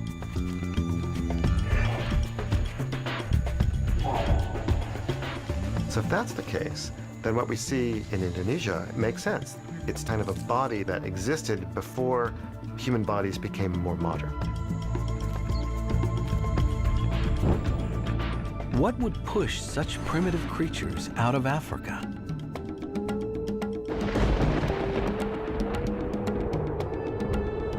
A key driving force behind the migration was probably a climate shift, which spread grasslands from Africa into Asia. And with the grasses went the game animals. Animals are going to be moving out of Africa, and the hominids will just be keeping pace with those animals. After all, that's their livelihood. Of course, our ancestors didn't know they were leaving Africa. They just followed the animals they depended on, through the Sinai up into the Middle East and beyond. It's often been called an exodus, but it really wasn't like that. When people think of Exodus, they think of the Bible, or they think of migration, they think of Europeans coming over here to the New World. It probably wasn't like any historical migration, this dispersal of humans out of Africa. The process was probably very, very slow, much like the spread of any other animal species into new territories. You could imagine a group of Homo erectus moving their range 1 kilometer a year in one direction, and doing that continually over a long enough period of time, you can get the distance from Africa to Indonesia covered in, say, 15,000 years. By 1 million years ago, our ancestors had populated Asia from the Caucasus to Indonesia. And they were in Europe too, as a recent discovery in Spain has shown. Homo erectus had conquered the old world.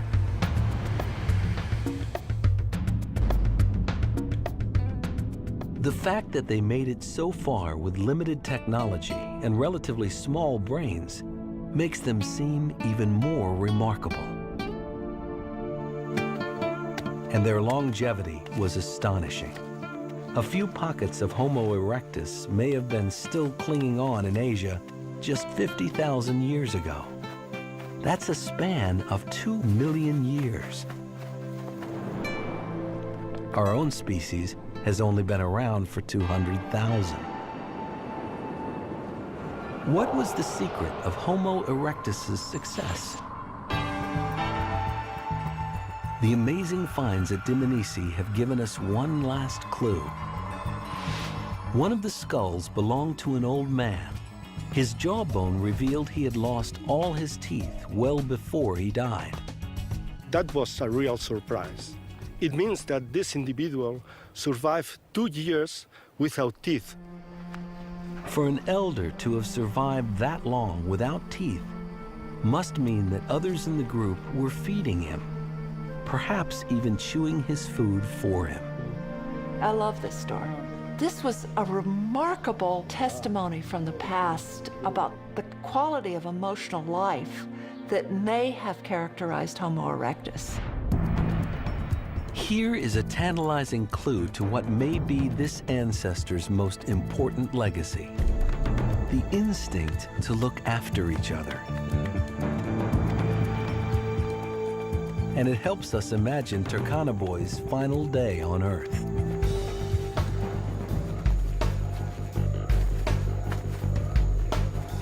In the animator's scenario, he starts the day out on a hunt.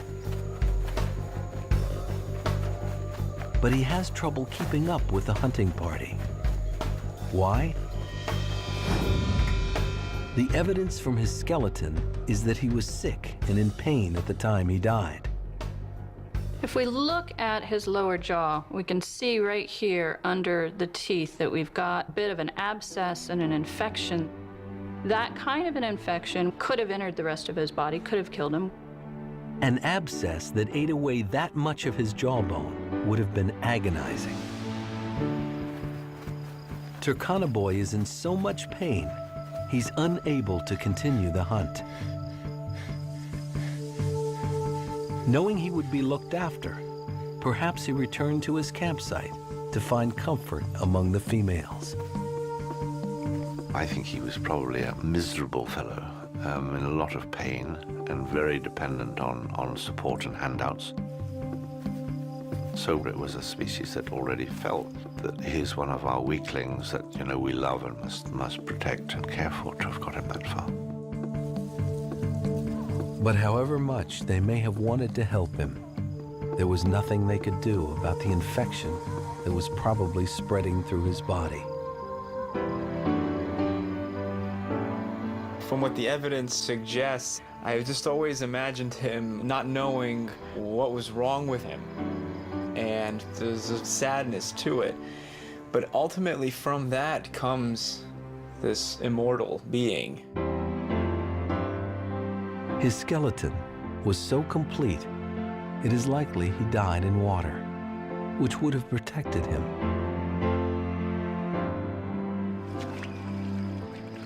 It's very unusual to get a skeleton because normally these things are eaten by carnivores. And in this case, it seems that the boy's body was washed into a swamp, and so the carnivores never saw it and never destroyed it. And it gradually decomposed, and as the rivers flooded, brought in more sediment, buried it.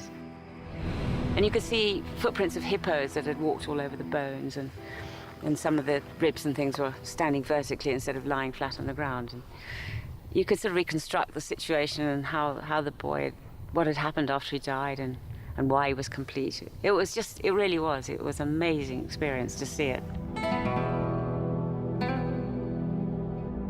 For almost 2 million years, his bones were preserved by the earth.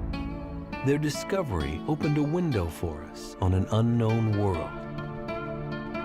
The world of the most successful human ancestor of all time, Homo erectus. They've revealed to us that mysterious moment when almost everything human was born. Our bodies, our minds, our emotions. Think of all we've become.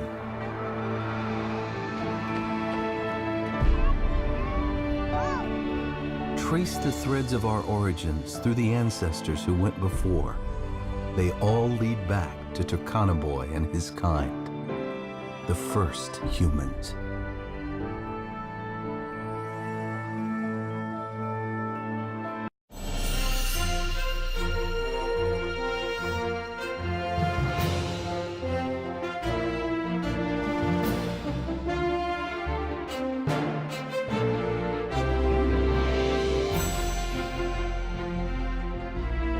This Nova program is available on DVD and Blu-ray at shoppbs.org or call 1-800-PLAY-PBS.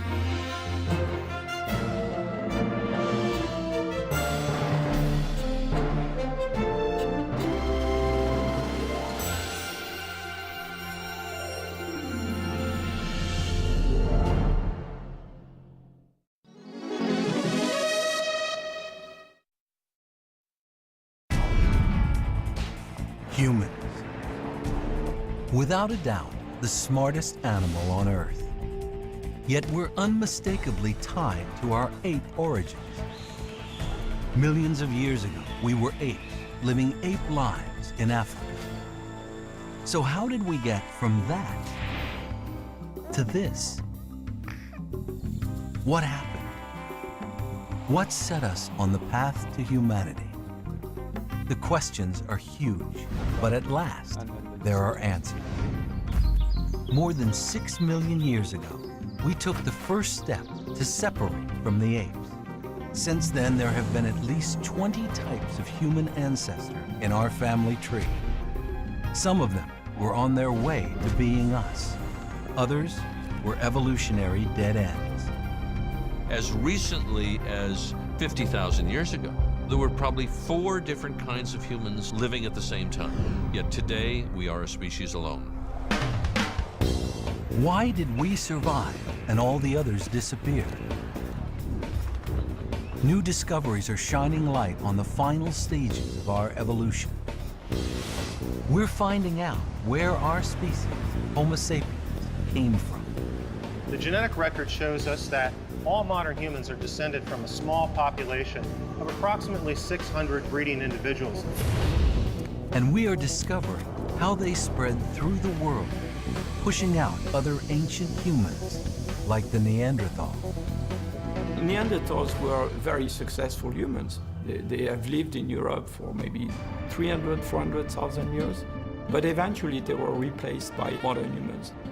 But why were they replaced by modern humans?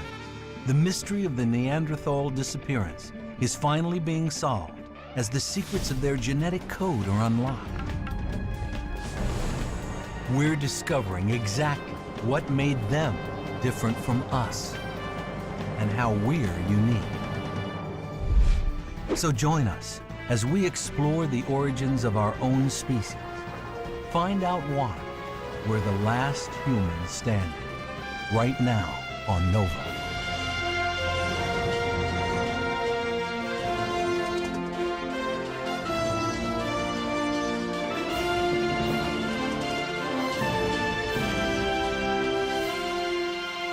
Major funding for NOVA is provided by the following.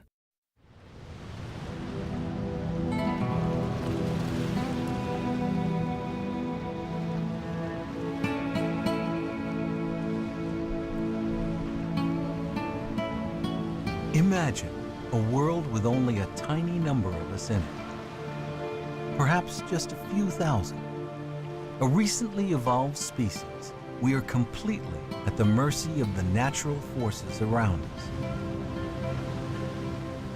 140,000 years ago, Homo sapiens teetered on the brink of extinction. New discoveries are revealing how, from these humble beginnings, we took over the planet, eventually replacing other ancient humans who were already living there, Homo erectus and the Neanderthals. Humans have a very intensive way of using the environment. Humans move into the Middle East, the Homo erectus starts going extinct. When humans move into Europe, the Neanderthals go extinct. For almost 400,000 years, the Neanderthals lived in Ice Age Europe. Superb hunters, they had brains bigger than ours and a record of survival twice as long. They were the most advanced humans on Earth until we arrived. And then they vanished. Why? Finally, we're unearthing the answers. The remains of a 100,000-year-old child are revealing what we had that they didn't. Essential to figure out what are the differences between the Neanderthals and us to figure out what is special about us. Was it some new physical ability? Or was it a new way of thinking? These questions go to the heart of what makes us human. To answer them, we must travel back in time to the beginning of our human story. Imagine the entire span of recorded human history, taking us back to the Egyptian pyramids 5,000 years ago. Double it 10,000 years ago, when plants were domesticated and agriculture begins. Double it again, to the time when Ice Age hunters paint stunning images on cave walls. And keep doubling 6 more times, and we are finally entering the world of Homo erectus, the remarkable ancestor who pioneered what it means to be human.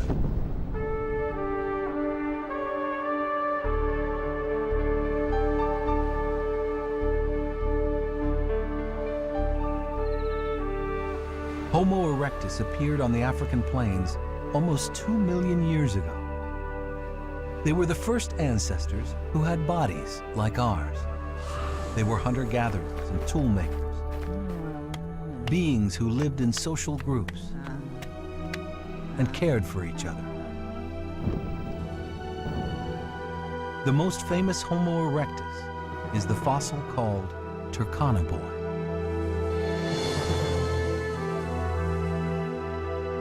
Well, Turkana-Boy and his ancestors, they represent a threshold.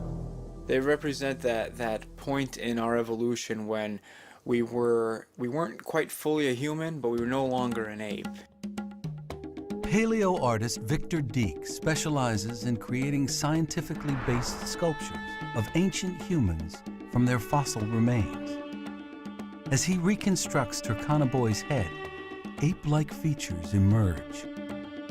Heavy brow ridges, a protruding lower face, a skull still smaller than our own,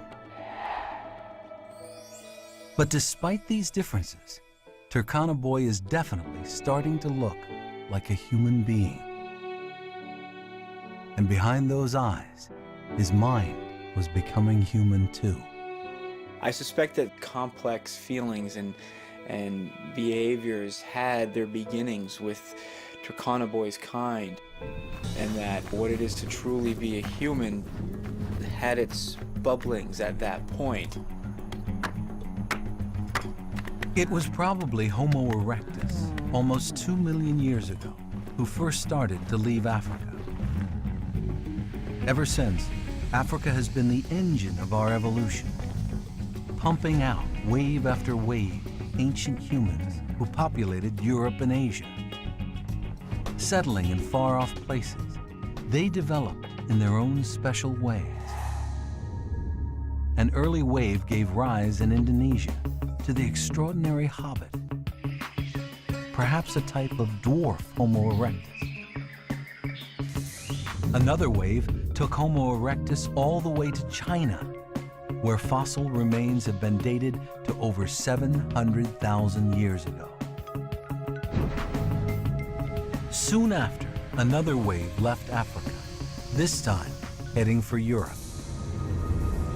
This was the species that would one day give rise to the Neanderthals. Ever since the first skull was discovered in Heidelberg, Germany, they have been called Homo heidelbergensis. But almost nothing was known about it until one extraordinary find was made. Atapuerca in northern Spain. These rolling hills have turned out to be an archaeological gold mine. When a railway was built over 100 years ago, it cut right through the hills. Archaeologists later discovered this had exposed over 1 million years of ancient human habitation, including the oldest human remains in Europe. Nearby, on the crest of one of the hills, they also found the entrance to some caves. To explore them took years, but it has been worth it. They have discovered a labyrinth of chambers and corridors reaching far inside the hills. At the end of the labyrinth is one of the most inaccessible archaeological sites in the world, a treasure trove of human fossils they call the Pit of Bones.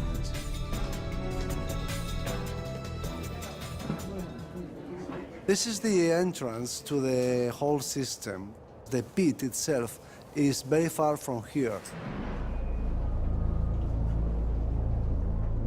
It is a long way, and in some places you have to crawl. It's a difficult place to work. Today, it takes half an hour of walking, crawling, and scrambling in the dark to reach the 50-foot vertical shaft that drops into the pit. But it took almost 10 years for the site to give up its secrets. We started to find small pieces of human bones, difficult to recognize at the beginning because they were very fragmentary. But so many tiny fragments made them think they were on to something big. Even without talking each other, we started to think that maybe there were, down there, skeletons. As bone after bone came out of the pit, they realized they had not one, but many complete skeletons.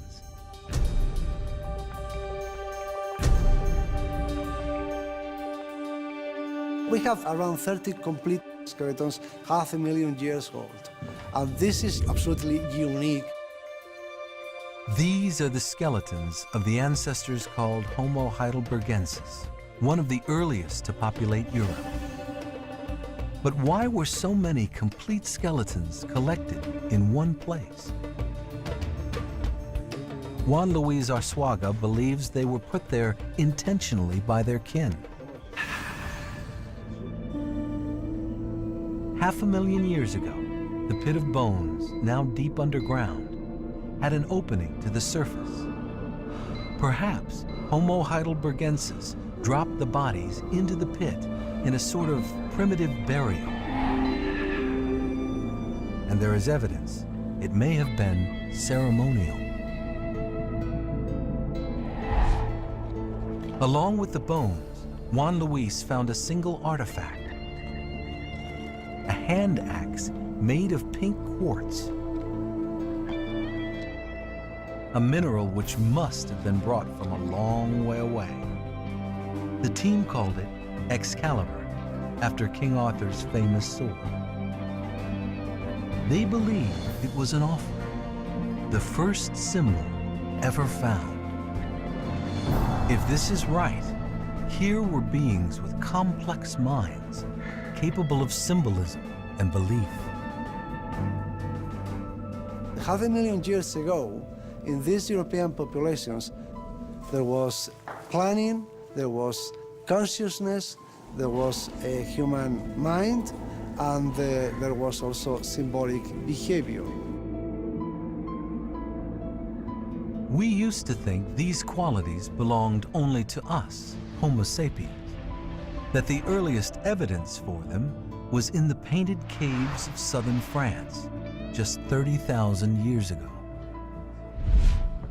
But the extraordinary finds at Atapuerca may have pushed the beginnings of that mental evolution back almost 500,000 years. Homo heidelbergensis would continue to evolve, eventually becoming the species who would populate Europe, the Neanderthals. Of all ancient humans, the Neanderthals were the closest to us. Their brains were slightly larger than ours. Their short, heavy-set bodies helped them survive repeated ice ages. They were hunters, living off the big game that roamed the edges of the great ice sheets covering Europe and Central Asia. When Neanderthal fossils were first discovered, Darwin had yet to publish his theory of evolution.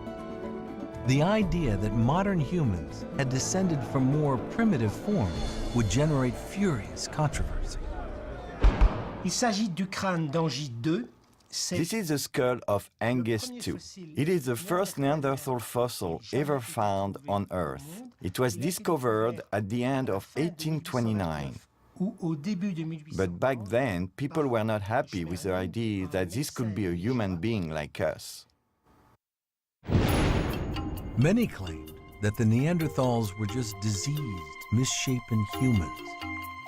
Then, as evolutionary ideas took hold, people wondered if they were the missing link between us and the apes.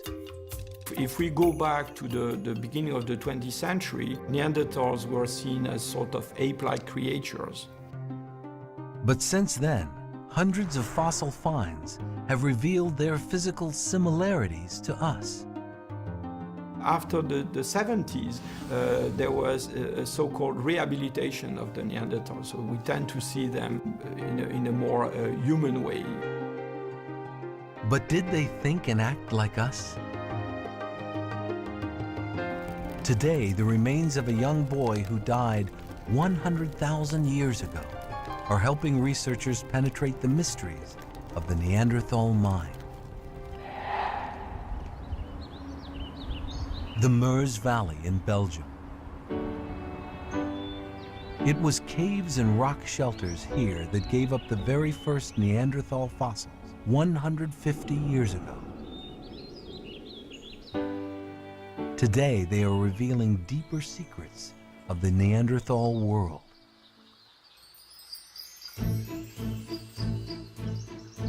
For over 20 years, Michel Toussaint and Dominique Bonjean have been excavating a cave called Skladina.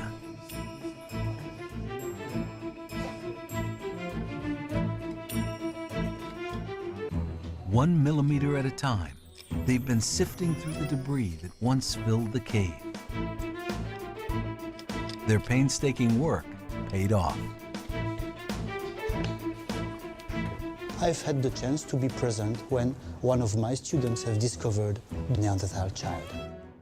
And when we have come there and see that this piece was, we were so surprised, we couldn't believe. What they uncovered was the jawbone of a young boy 100,000 years old. Nearby, they found more fragments and teeth, until they had almost a complete mouth. Since then, they've been trying to reconstruct the life of the boy from Skladina. They know the woodlands and caves of the Meuse Valley were his home. He probably lived here with his extended family. Already, he would have been learning from his father the skills to become a hunter. But what else can we infer about his way of life? His bones are full of clues, and new techniques are allowing scientists to decipher them. Michel is taking a piece of the jaw to one of the few places in the world where the tests he needs can be done.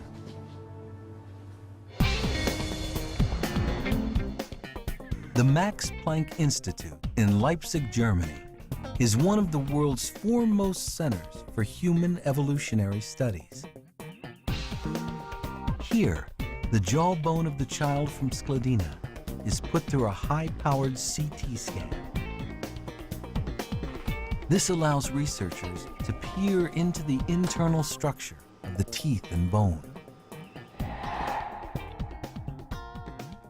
So this is the mandible that was scanned yesterday, the Skladina mandible. And we have built up what we call a surface model, which is basically a virtual representation of the mandible in a computer. We can separate all the teeth from the bone in the specimen. The features that we can explore show us how Neanderthal are similar to us in many aspects, but also how they are different.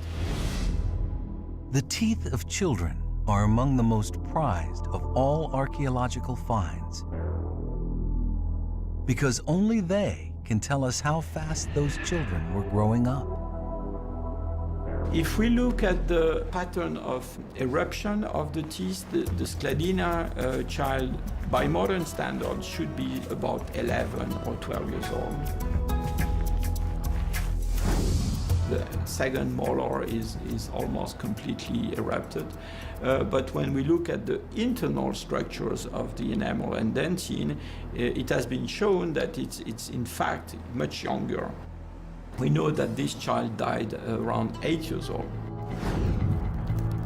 Although the boy from Skladina would have looked like us, he probably grew up much more quickly. That means he had much less time for brain development and learning. But is it safe to assume the Neanderthals were less intelligent than we are? The crucial evidence comes from skulls. Endocasts, impressions taken from the inside of Neanderthal skulls, have revealed brains with many similarities to ours. When we look at the Neanderthal endocast, we find a frontal lobe that we can't really differentiate from modern Homo sapiens. The Broca's caps that have to do with the motor control, motor aspects of speech are thoroughly human in terms of their form. So if the front of the Neanderthal brain is similar to ours, what about the rest of it? Today, scientists like Katarina Havarti are trying to measure fossil skulls with new precision. She uses a special instrument to digitize the skulls and create perfect three-dimensional images. We've known for a long time that Neanderthals look different from modern humans ever since they were first discovered and described.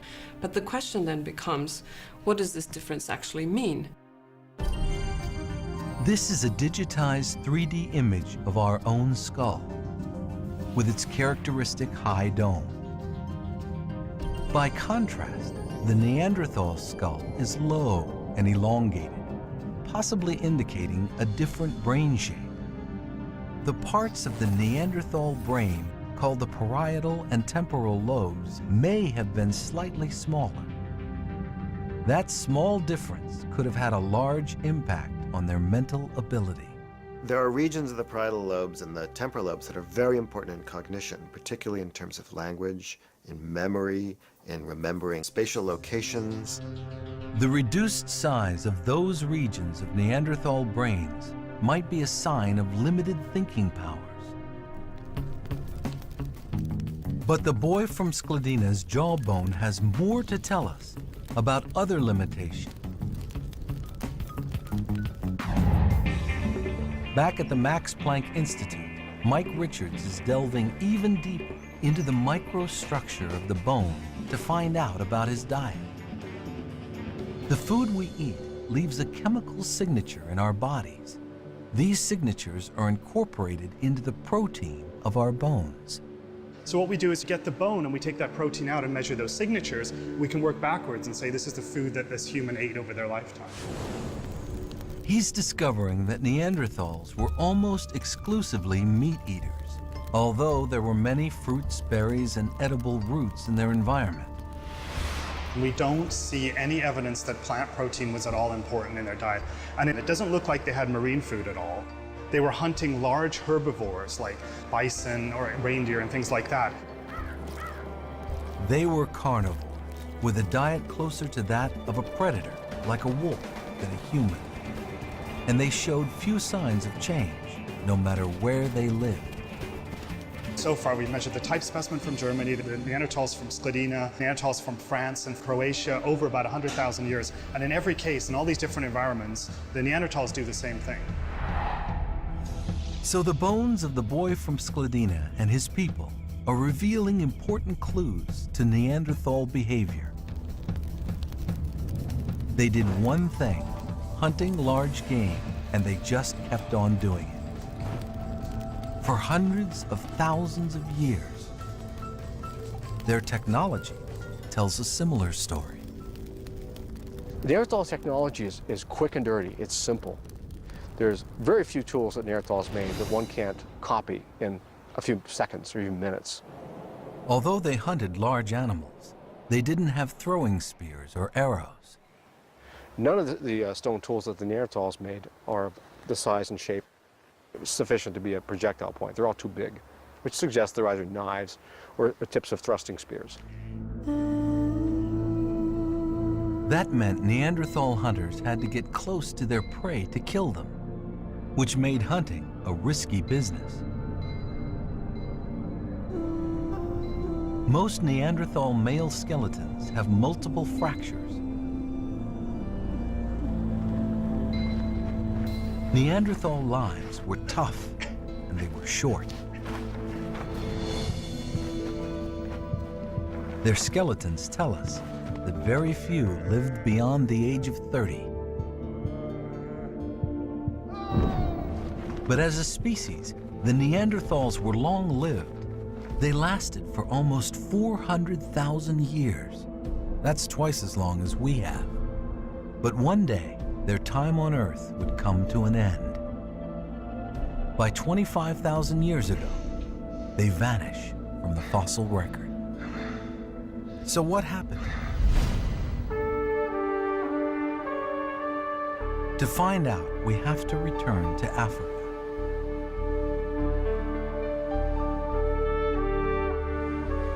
The Great Rift Valley, the stage on which so much of human evolution has played out.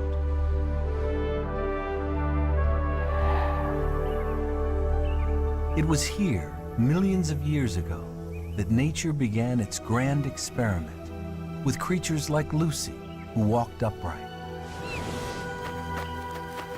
It was here, just over 1 million years ago, that Turkana Boy and his kind, with their bigger brains and bodies, formed the first hunter-gatherer societies.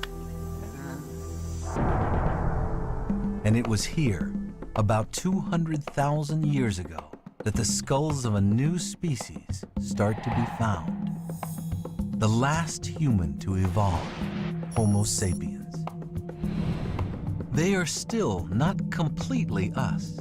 Their brow ridges are a little heavier, their faces a little bigger, and their technology is still simple. If you have stone tools made by Neanderthals and stone tools made by Homo sapiens, and they're identical, you can't tell which one made the stone tools because they're making the same kinds of tools. So what changed? What made us into the versatile beings we are today? All the evidence points to climate upheaval. We enter one of the longest, coldest glacial stages on record. Around 200,000 years ago, vast ice sheets descend. In Africa, mega droughts turn much of the continent into a desert. And so basically you've got this double whammy of climatic challenges slamming the African population, and the people dwindle. Geneticist Spencer Wells believes that ancient population crashes have left a footprint in our genes. It's called the bottleneck effect. Humans, although on the surface we seem to be so different from each other, actually have remarkably little genetic diversity. We're 99.9% identical. You look at other apes like chimps or gorillas or orangutans, they have between 4 and 10 times as much diversity at the DNA level. The lack of diversity in human DNA is a clue to a crisis that may have wiped out whole populations. The reason that we have so little diversity at the genetic level is because we lost it at some point. Imagine that this bottle of jelly beans is the initial population. You've got so much diversity in here. What happens during a bottleneck? When you go through the bottleneck, only a few of the lineages survive. So that's the drop in population size right there. Everyone alive today is a descendant of these individuals, and you can see that we're missing many of the colors that you see in the initial population. That's how a bottleneck works. And everybody alive today is a descendant of that small number of individuals who made it through the bottleneck.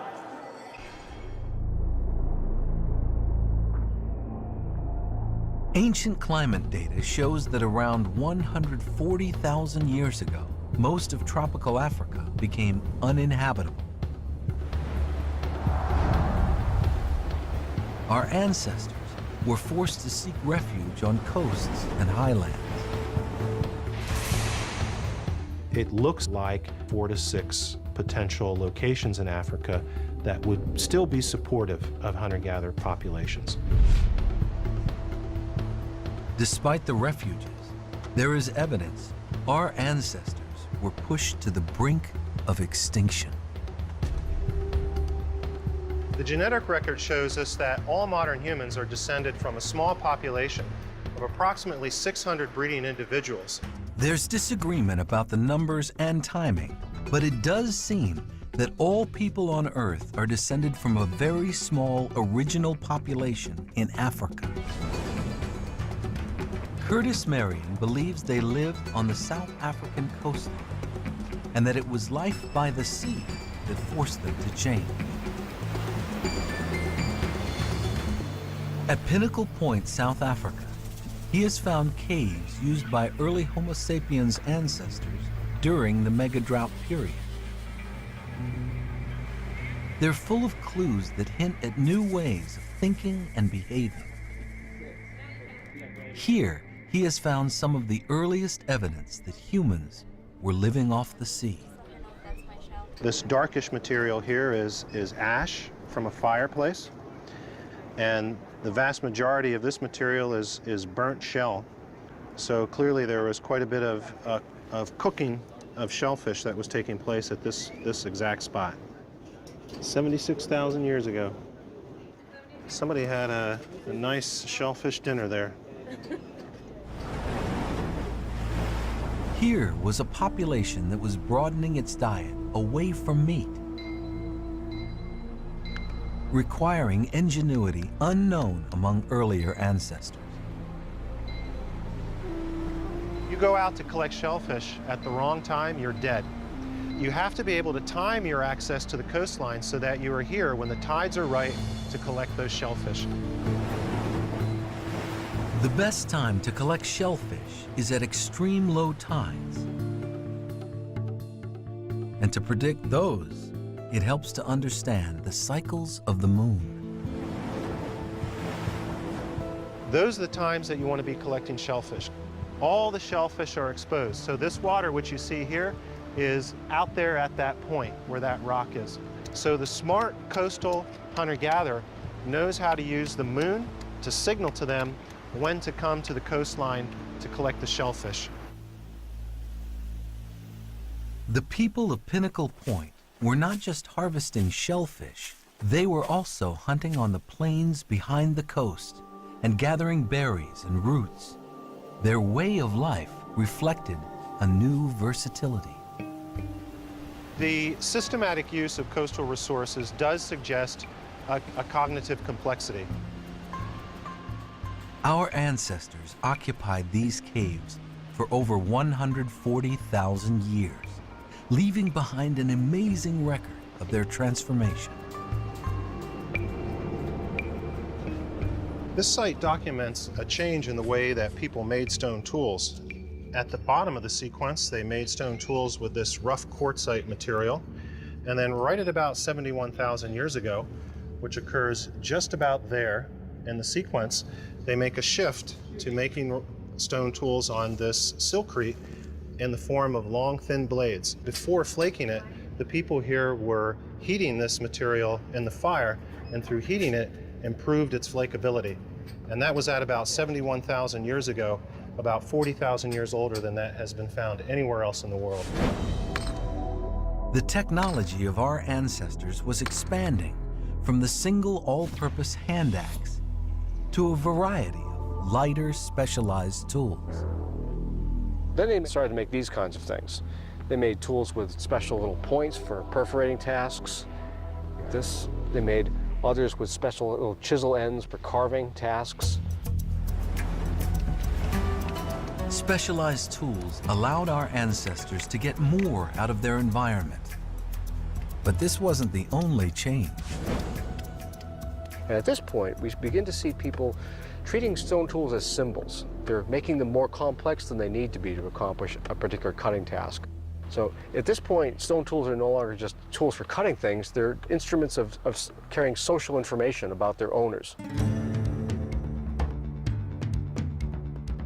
A new type of symbolic consciousness was emerging.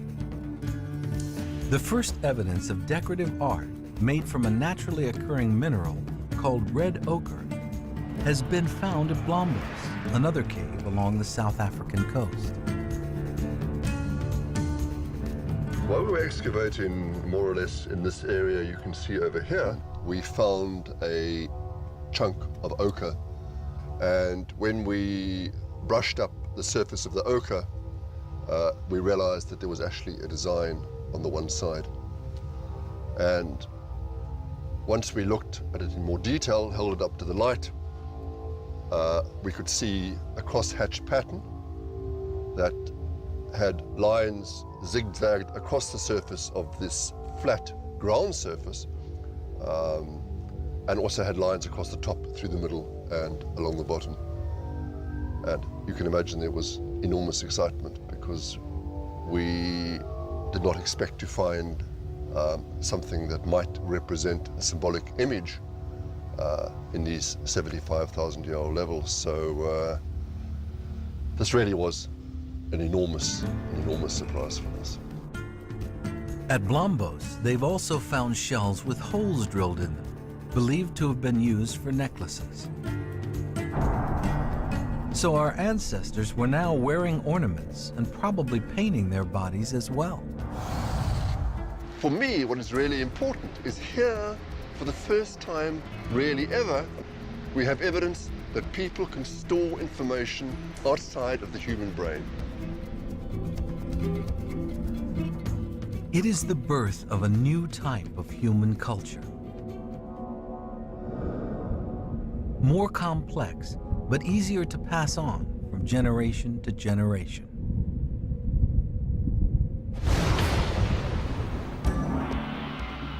"60,000 years ago, our ancestors emerged with new technology and new culture. Thousands of years of drought had forced them to change. They were ready to explore the world. As the climate improved, they started to stream out of Africa.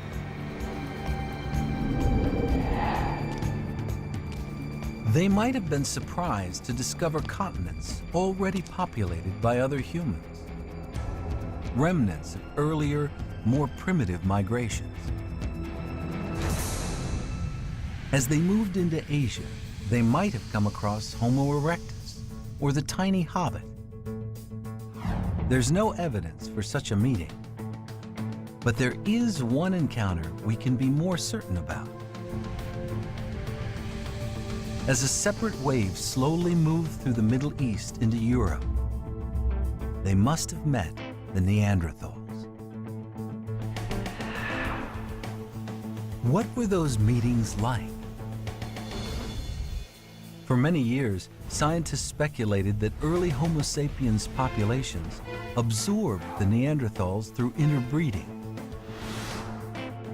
If they did, there would be traces of Neanderthal DNA in our genes today. But there was no way to detect Neanderthal DNA until researchers at the Max Planck Institute set out on a daring scientific odyssey: the quest to sequence the Neanderthal genome. The human genome contains approximately 3 billion chemical bases, the A's, T's, C's, and G's that make up our genes. Mapping that was hard enough. The idea of mapping the genome of a long-extinct species seemed pure fantasy. But that didn't stop Svante Pääbo from dreaming about it. The first problem was to get DNA from Neanderthal bones over 30,000 years old. In most cases, DNA degrades steadily over time, leaving only minute fragments. My group is involved since over 20 years now in developing techniques to retrieve ancient DNA from fossils and old bones. And of course, always a dream was to do the Neanderthal, our closest relative. But finally, taking great care not to contaminate it with their own, they isolated the first piece of Neanderthal DNA. Svante's dream is now a reality. He and his team have made a draft of the entire Neanderthal genome. Now scientists all over the world can compare key parts of it to the human genome. And one such comparison is already giving us deeper insight into the Neanderthal brain, the gene called FOXP2. It's the only gene we know of today that's involved in speech and language development in humans. We know that because if one copy is lost in a human due to a mutation, we have a severe speech problem. When first discovered, FOXP2 created a lot of excitement. Although many animals have the FOXP2 gene, the human version is unique. Some thought it was the gene for language. We now know that complex traits like language are controlled by many genes. Yet researchers agree the human version of FOXP2 is closely tied to some of the basic motor skills necessary for speech.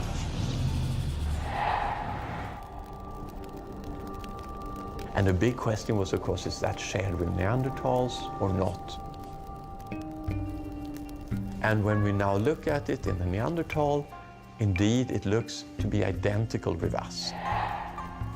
It's tantalizing evidence that despite their mental limitations, the boy from Skladina and his people may have been able to speak. If we share the capacity for language with the Neanderthals, could we both have inherited it from the same source? A common ancestor who gave rise to both species. Who was it? With a technique called the molecular clock, scientists can now find out. That's because DNA mutates or changes at a surprisingly regular rate, By counting the differences in the genetic code of Neanderthals and ourselves, simply comparing the A's, T's, C's, and G's in our DNA, scientists can calculate how long the two species have been diverging. We can then estimate when there was a common ancestral population, where some individuals went on to become modern humans, some went on to become Neanderthals. It's in the order of, say, 300,000, 400,000 years ago. The timing points straight to the intriguing ancestors who left Africa 500,000 years ago and buried their dead in the hills of northern Spain, leaving a distinctive pink hand axe at the spot. This is Homo heidelbergensis, who we now know is our ancestor too. In Europe, they evolved into the Neanderthal.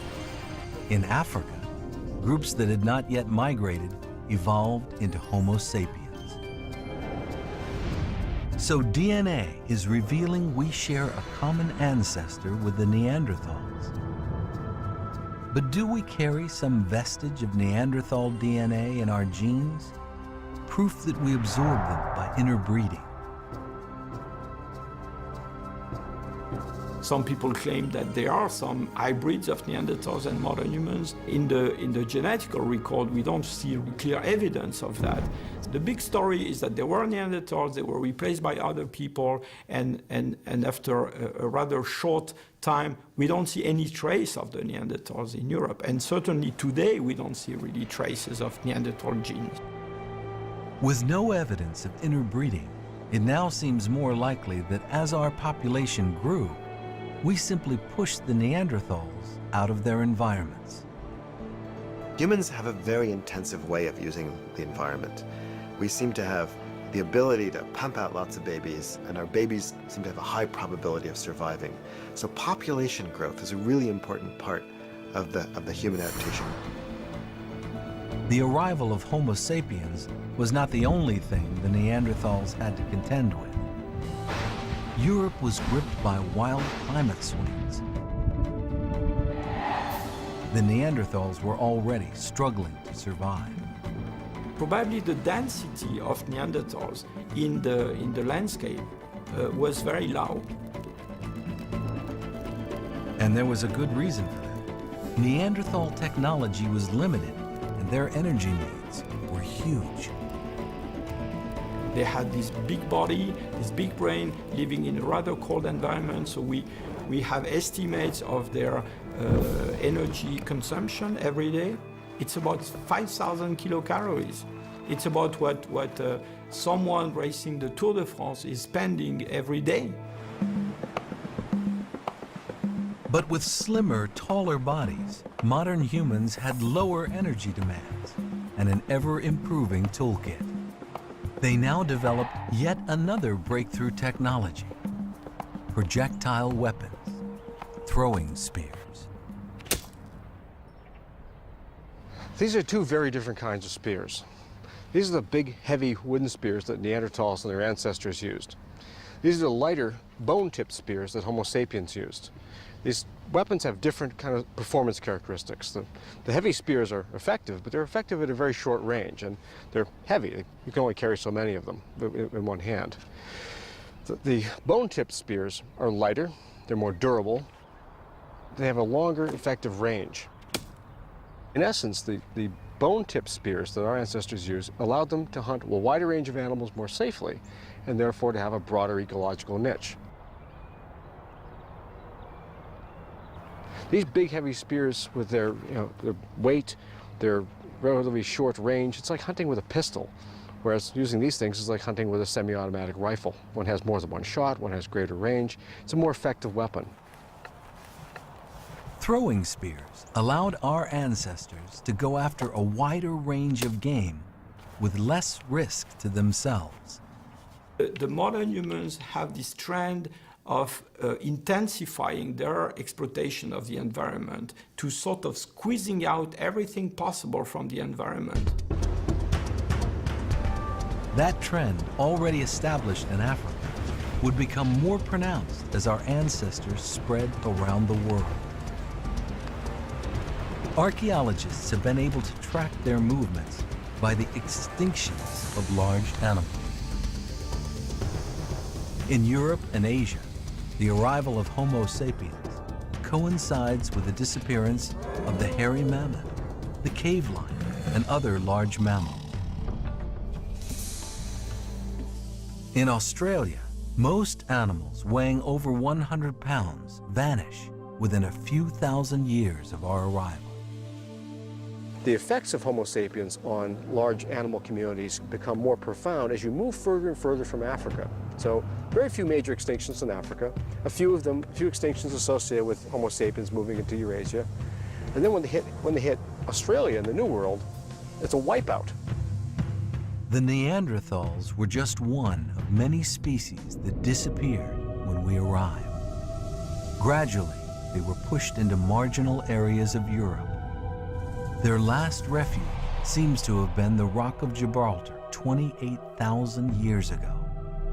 Then, they vanished, leaving no legacy but their fossilized bones. For the first time, there was only one type of human on the planet. But this species, it covered the whole planet.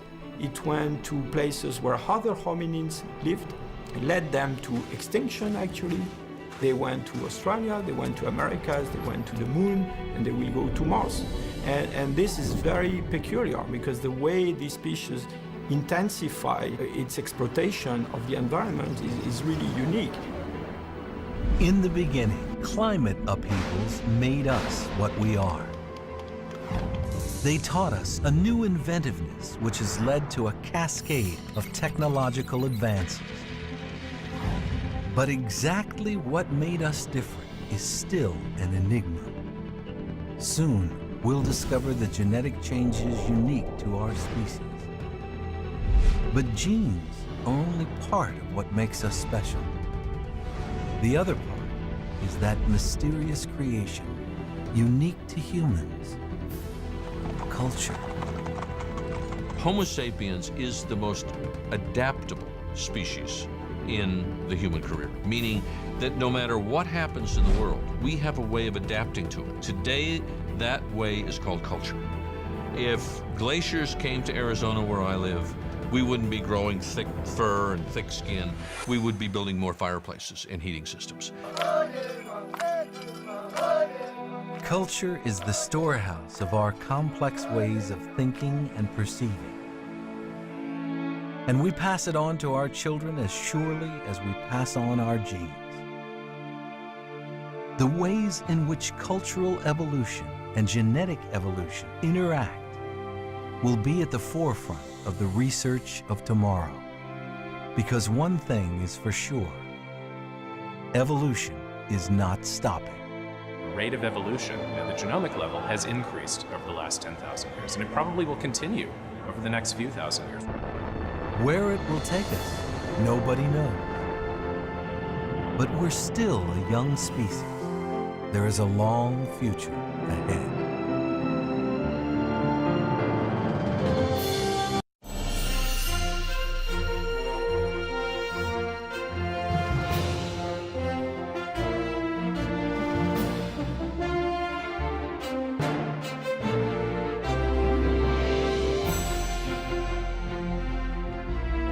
This NOVA program is available on DVD and Blu-ray at shoppbs.org or call 1-800-PLAY-PBS.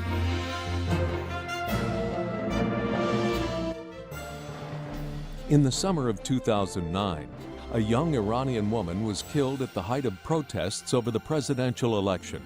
The incident became a source of international outrage. Stay tuned for A Death in Tehran,